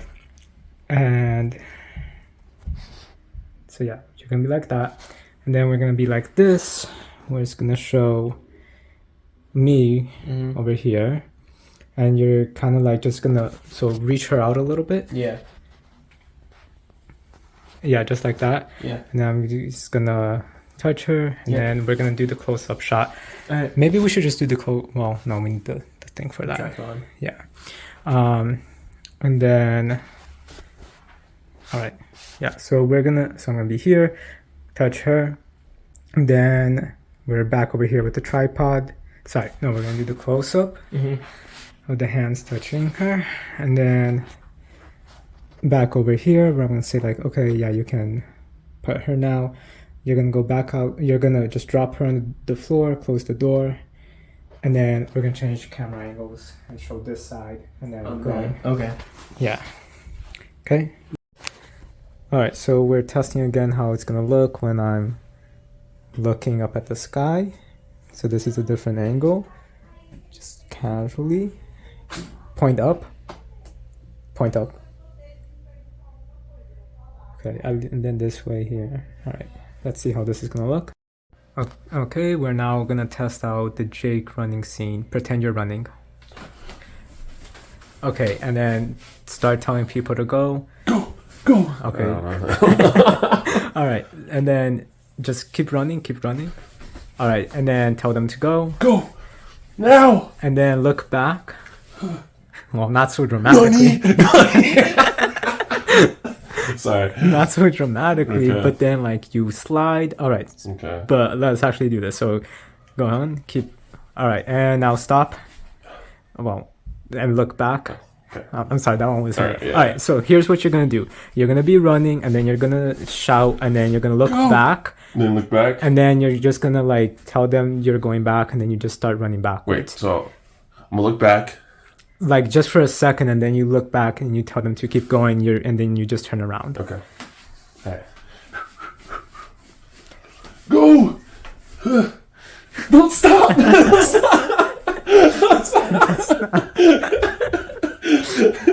That's not what it was supposed to be. Okay, we're testing this shot here where Tobias is holding his hand high, and then Jake is gonna be coming over here. We're gonna have me over here. Actually, hold on. Okay. Oh, you got it. All right. So give me your hand. All right. All right. Not in frame. Oh, that's the frame. There we go. Well, Okay. now you can see I it. can't see it. Yeah, I can't see it. All right. And then Jake comes behind me. He's not here. So so then we pull out, and then you drop the box. Drop the box. Here's the box. Hold that. Hand. Well, Yeah. is the box in the frame? No. It's not. All right, lift it up. All right. Now it's in the frame. Okay. Well. Not your this head is- though. Huh? Not you though. Your head. Okay. There it is. I don't think this is looking good, is it? Not great. Not great. Not gonna lie to you.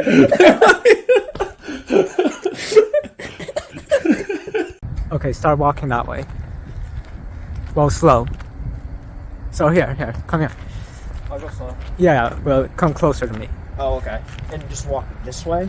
Yeah, but slow. Okay, good. And then look up.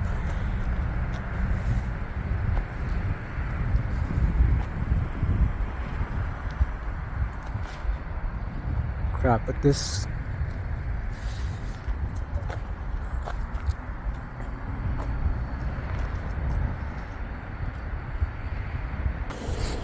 Okay, so we're over here, and then you're looking up.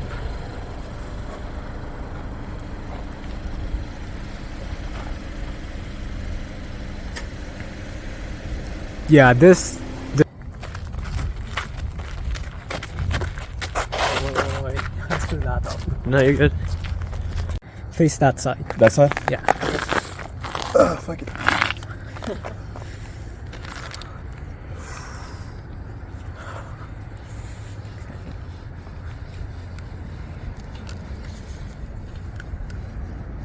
Ooh. Shove that back in. So this? The wire. We're recording. Lower it. Okay. Got a frame? Go ahead. Sup, Jake? Okay, actually, let's do that again. Am I too slow? No, that was too fast. Okay. For me? No, not you. Okay. Lower it. Go up. Alright, you stuttered there. Okay. Lower it. Go up. Actually, no, lower it more. Go up. What's up, Jake? Alright, yeah, you're good now. Go ahead.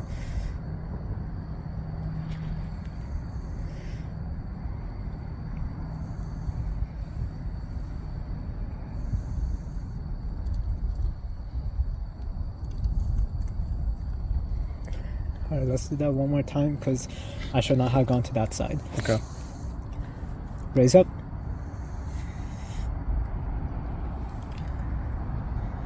Stop, Jake.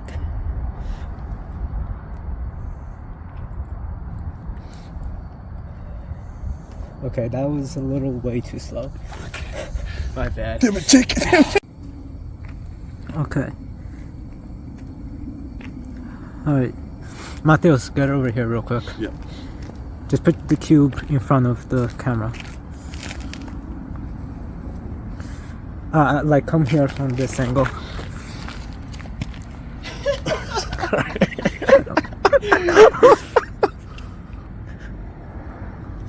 Sorry. No, it's alright. I'm just testing this. Okay, that's alright. Actually, you know what? Sit down over there. Okay.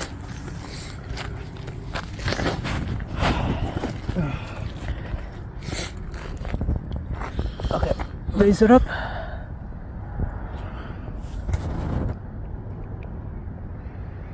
A little bit higher. Right here? Actually, back it down a little. Move a little bit to your right. Oh. Actually, hold on. Let me do it from this angle. What's up, cousin? Alright, move your back.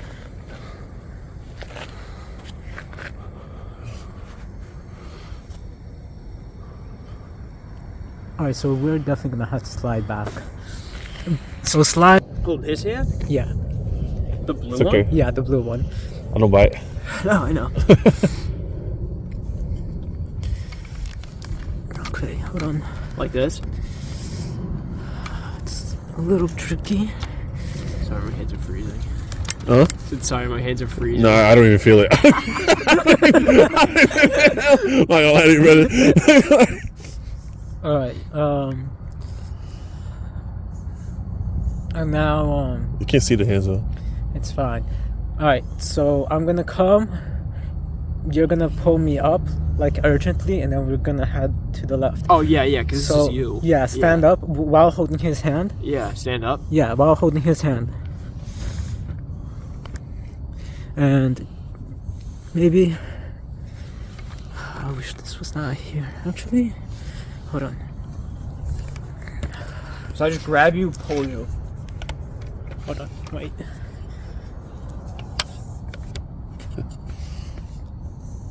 I don't think that this is gonna work. Hold on. Let me put this in a different direction. Yeah. It's cold. I didn't notice.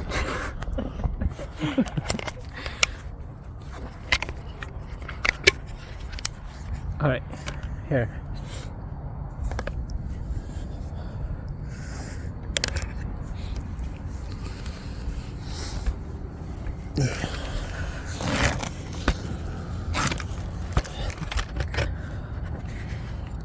All right.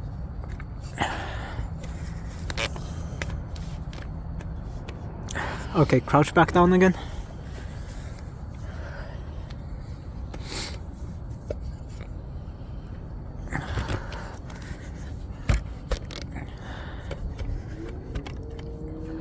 Alright.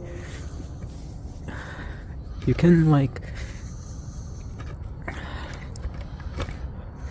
Alright, and then I come, or you come, you pick me up, keep holding the arm, pull it up, and then not that high, and then we let go.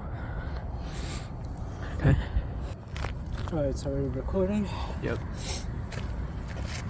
I need my headphones for this.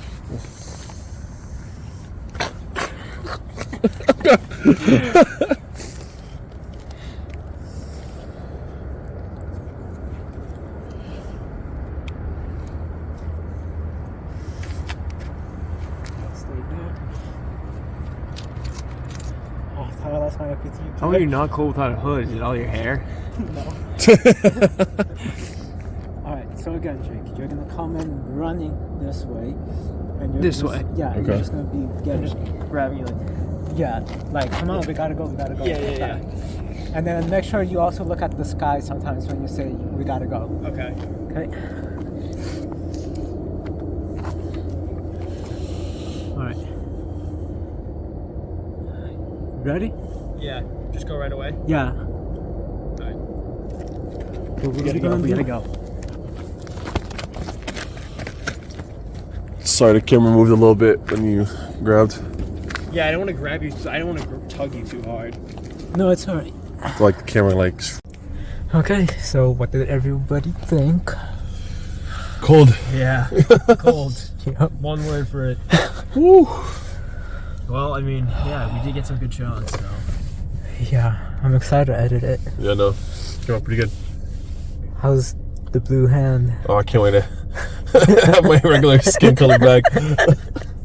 And not sticky. No, I don't think it's like the paint anymore. I think it's just frostbites. Yeah, It's just frostbites. the paint wore off. Oh my god. You wanna know the worst thing too? What's the worst thing? That my hand's gonna be blue tomorrow? No. I don't think we actually needed to paint it. We didn't need to paint it? Yeah. You serious? Because you couldn't see it because it was dark? No, you couldn't see Yeah. a thing. What? I realized that, yeah. Really? Yeah. You can only see the fur, right? Yeah, that's why I was trying so hard to get the fur in. God damn it. God damn it. Oh, Alright, come here. that's what you get. Okay, go ahead, put the phone away. Oh crap, I forgot this shot. Let's redo that. Alright, go ahead, put the phone away.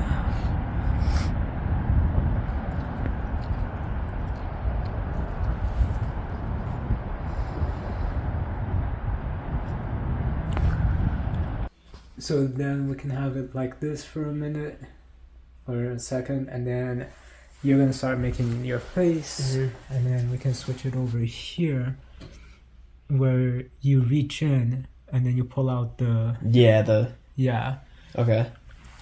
and then you get up, Do you want me to just like reach out, take it, and just kind of like yeah, and just be like again, yeah. and then like get up, Yep. and you can kind of get up with that, and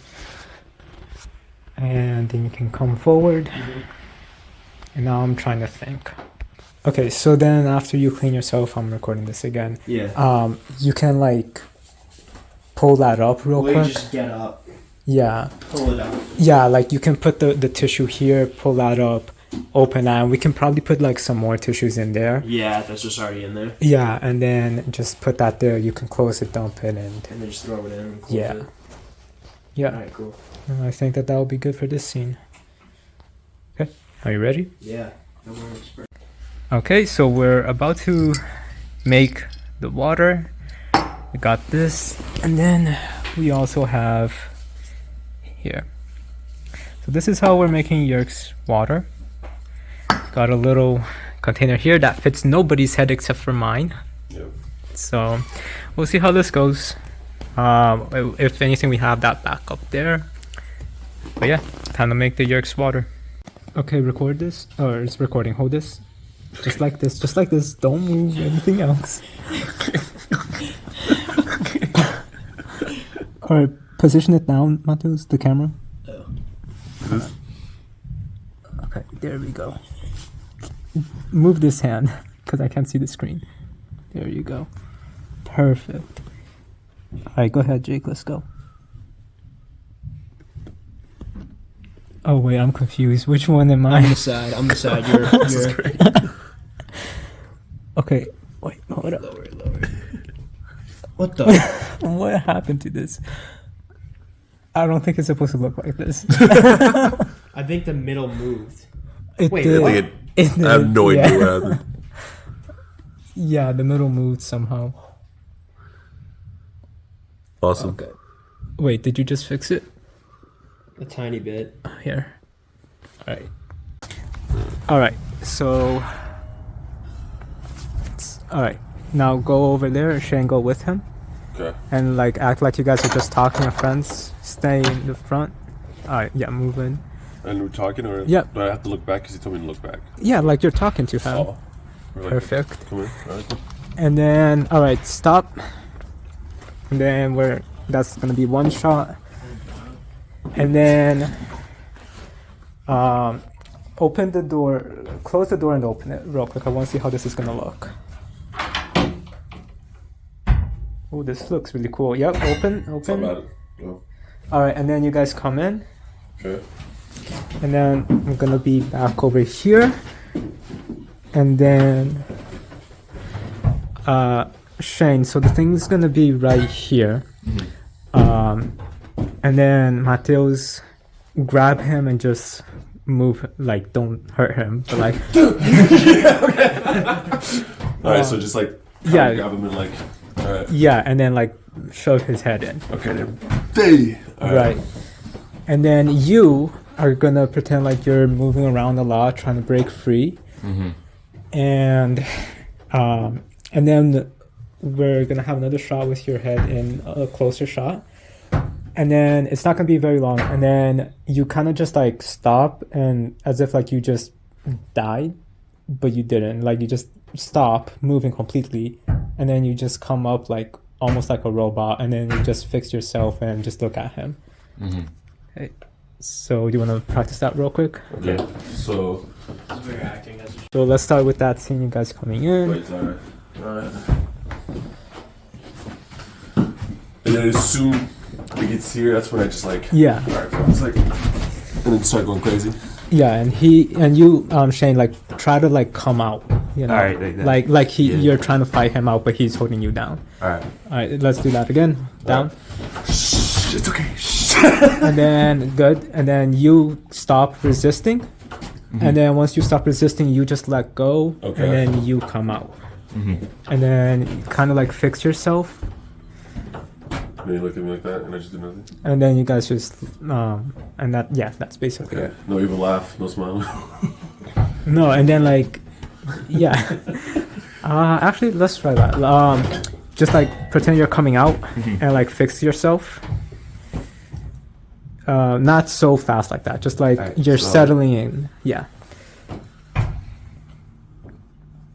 And then you just look at him, and yeah, that's it. You guys just nod and go. Oh! And I was actually recording that one. Wait, what? I was recording that one. Yeah, no, I was. Oh, nice. I was like, no. And you're gonna be sad. Sad. I'm gonna look at you, give like a little pause and come in. Yeah. Should I like when he makes it? I just like start kind of like. Yeah, when he makes it, then you can just like complain, and then he just comes and Yeah. Okay. walking. Jake, sorry. No, you're good. I'm like, And then stop. And looking, and then get to it.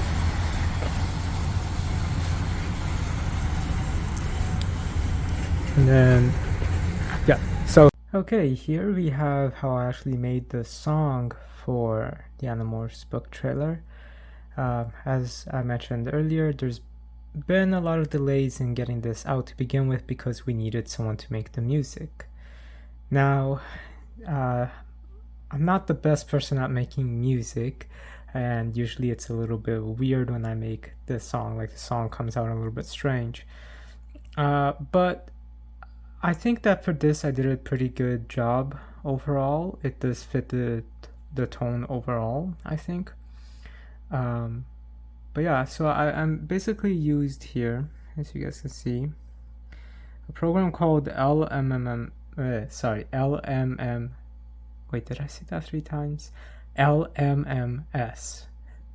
So this program is a free program that you can use, and you can get a bunch of free options as well, like instruments and packs. And yeah, that's basically how I made this. I kind of had an idea, a overall feel of what the music should sound like, and I got samples from movies and games, and I put it like in the initial draft of the trailer, and that's what I sent to my friends that were gonna be making the music originally, so they can get the feeling of what I was talking about. Unfortunately, though, they weren't able to. So we had 3 people that were gonna do the music before I had to do it myself, and all 3 of those, they were all backups to each other, and I was like the ultimate backup. And if no one was gonna do it, then I was gonna have to take care of it myself. And yeah, all 3 of them weren't able to help out in the end, so that sucked. But I do like how the song came out, and yeah, that original draft of the Animorphs book project that had the songs from movies and games, it was really, really cool seeing it that way. And it took some time to get used to not like watching the final product without those songs, because those songs actually fit it pretty well, especially the intro. I think the hardest thing that I had in making the music was the very intro, up until Jake coming into the house at 4:30 at night, or 4:30 a.m. So yeah, that was very interesting. Then the rest was pretty easy to get the sounds right for that. But yeah, this program is a free one, and let me see here if I could just show you guys one thing about this. Right, so this program does this a lot. As you can see, it is playing, and honestly, this program, I went with it because so many people recommended this program. They say it's one of the best free programs that there is for making music. Except that I was struggling so hard with this program. It's so restrictive. Like I can't just cut, like if I want to cut this whole section here, I can't do that. I don't know why. And I think I can add at least like note by notes, but the point is it's just very, very picky, and you can't really do a lot with the actual edit itself. When you, just ignore that.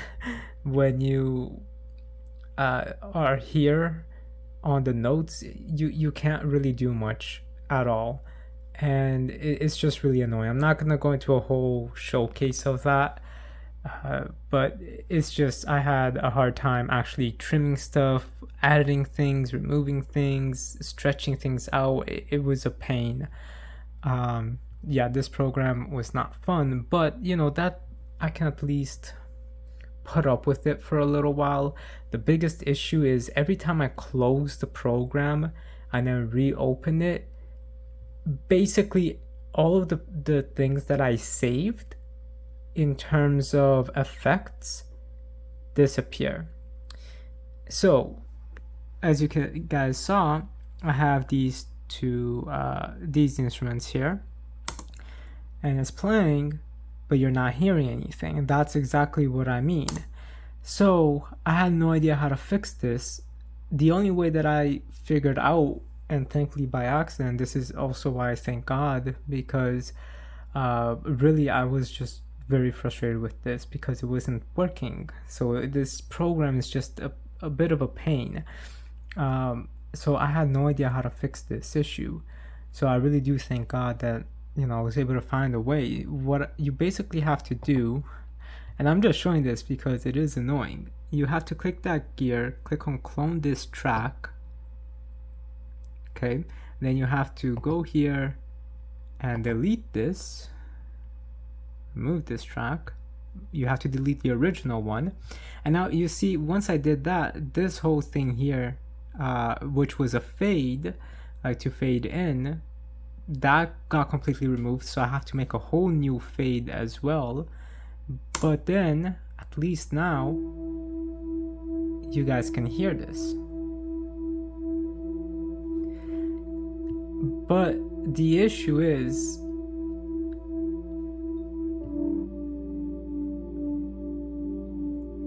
this thing at the same time just, as you can see, it just stops. So basically what you were just hearing was the continuation of this. Now if I bring this back, again, you don't hear anything. So now you only hear this because it's where the note starts. Now that that note is done, watch. When the timeline reaches that particular note right over there, nothing. So yeah, this program was a pain. So for me to fix that, I would then need to go and do the exact same thing that I did for this particular one with this layer as well. And then that's not the only layer I have. This one was a random one. This one's not in the music. But all of these layers, I have to do basically the same thing for all of them, or most of them at least. And then the issues as well is the faders. They just don't work. So yeah, this program was a pain to work with, but at least I made the music in the end, and I am very proud of how the music came out. It's not the best, but I do really love how it came out. And this is the first song I'm actually releasing, to the public. So I hope you guys enjoyed the music, because I also did upload it so that you guys can hear it on its own without the video. So yeah, let me know what you guys thought about the song. So this is it. We are basically done. Thank you guys. Yep. So just a little bit more. One more scene of film, and that'll be another day. Thank you to my cousins. It's been a pleasure. Thank you to Jake and Jake's brother, who is not here but played the victim. We apologize. We apologize. So, how does everyone feel about the project so far? It's almost done. It's been almost a year. Don't put my basketball skills out there. All right? Yeah, That's all I ask yeah, for. blooper reel. Yeah, we don't need all that. We don't need all that. Yeah. But yeah, it's Almost. going good. It's going good. Taking a while. It was honestly faster than, this one was faster. Well, today's filming, yeah. Yeah. But almost 1 year. We started in May 2022. It's now March. Let's go. For like a 5-minute. Well, people kept screwing us over, so Yeah. I had to change things up. Yeah. But all right. What's up? So thank you to my cousin. Thank you to Jake. And we'll be back with the next one.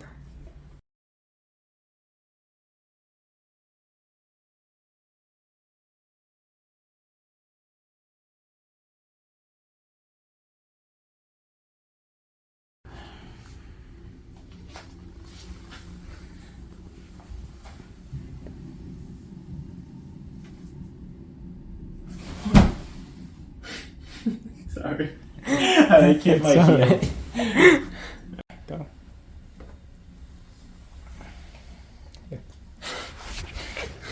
Am I putting her down too soon too? I didn't even notice. I just saw her going directly for that direction. Alright, raise it.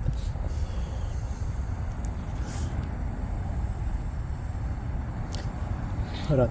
Why is your fingers like so like... Just hold it like normal. Like there's just a giant gap. I've been holding the same weight for 5 fucking takes and you tell me something now?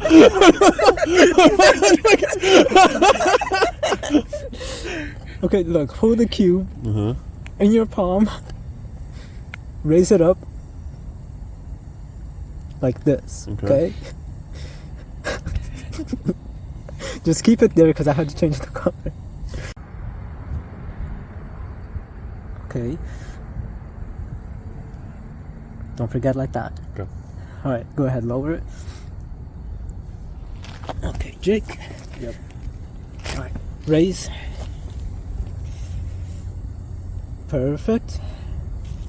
Go ahead.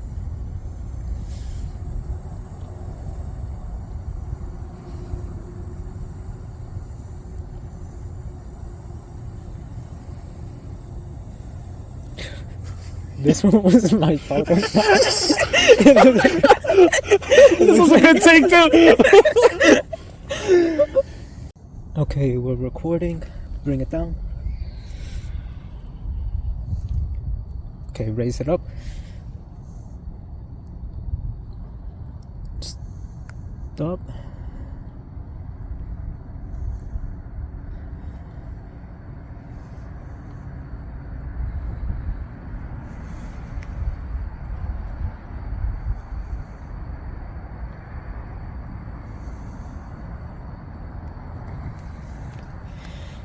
Alright, we're gonna do it just one more time. You know how many times you said that? You know how many times? You know how many times you said? Look, I'm serious, just one more time, just Alright. because Is it me? No, this one was me, honestly. Oh, okay. Sorry. So how do you feel being all fingered, Tamon? Oh, it sucks ass. It sucks ass. Just one more time. Just one more time.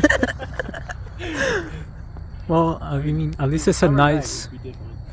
That's true, but we've been trying to do this since May, so... Alright, turn around. Okay. Sorry. Dedication.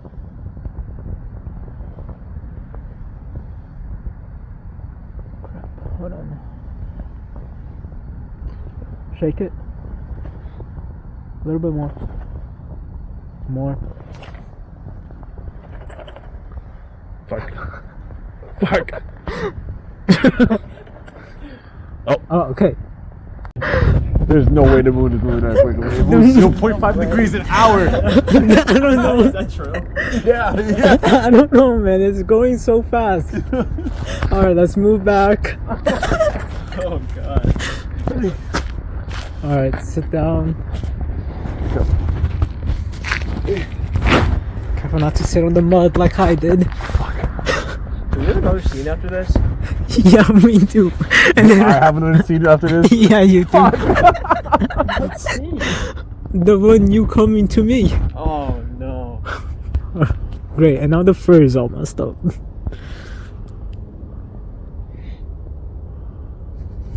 Alright.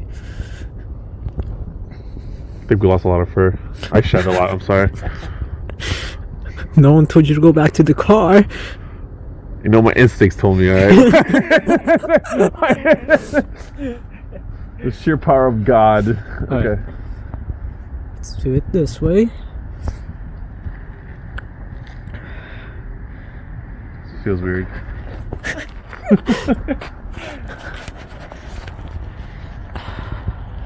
Okay, Jake. Yep. Come over here. Keep going. Forward. Keep going forward. More. Whoa, buddy. A little bit more. More? Yup, more. My hand is want to touch his dick.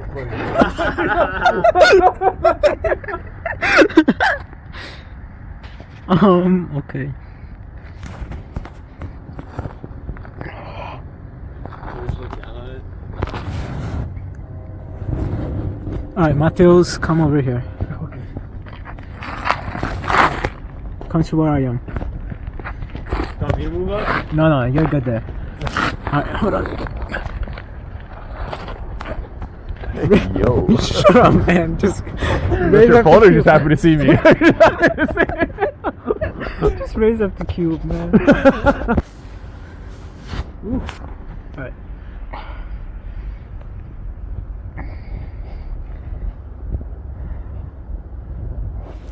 Okay. Jake, Yep. to the left. Come forward. I'm glad he understood like left to right.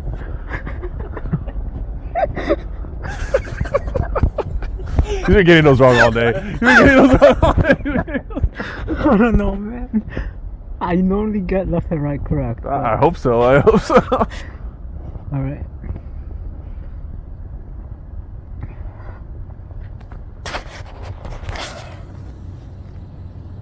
Great, I'm gonna have to lay down for this, but it's gonna work. Mateus, can you move your head to your right? Maybe left. Is that good? Actually, hold on. I got an idea. I need a cue, Bob. Look, at least you're not laying down on the floor. Me and Jake had to. Fire.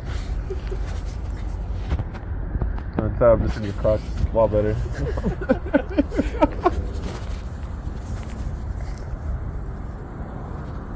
Alright, screw it. We're not getting the fur on this. No, bring it up. Okay.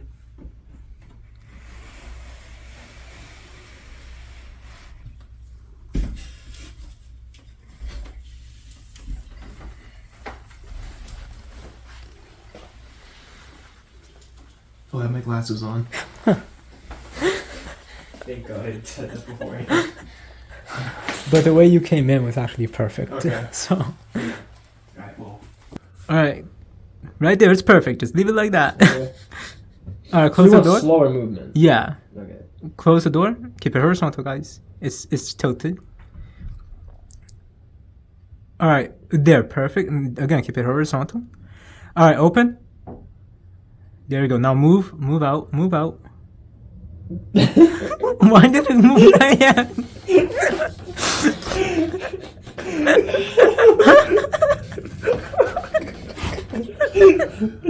Was that good?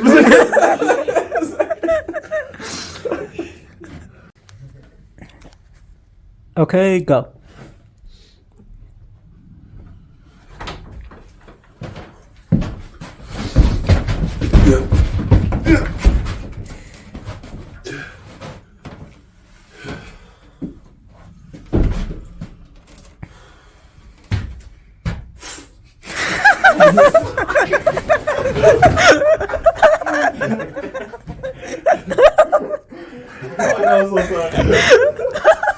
Oh man. Wait, what happened? Oh, I'm so sorry. I'm so sorry. Water went everywhere. No, it's just like half his face is just like. Yeah. So when you're ready. Go. Oh, okay.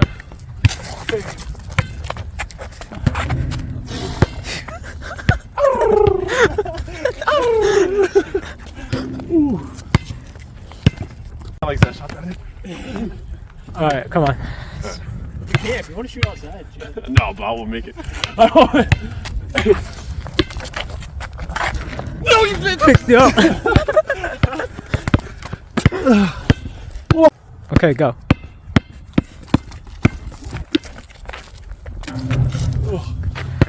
No, that was perfect. And then you could have just walked up to him and hugged him. Oh! I forgot the rest of the scene. Go. Oh, I got it this time.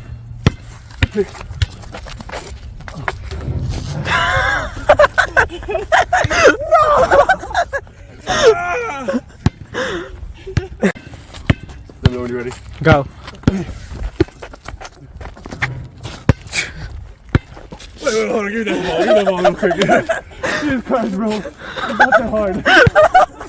It's really not that hard. What happened? You were doing so good. I don't know, man. Go. Here we go. Yeah. Nah, no. Of course that happened. Of course that happened. Is your phone okay? yeah, it's good. I like that shirt, by the way. Oh, thank That's you. cool. Yeah.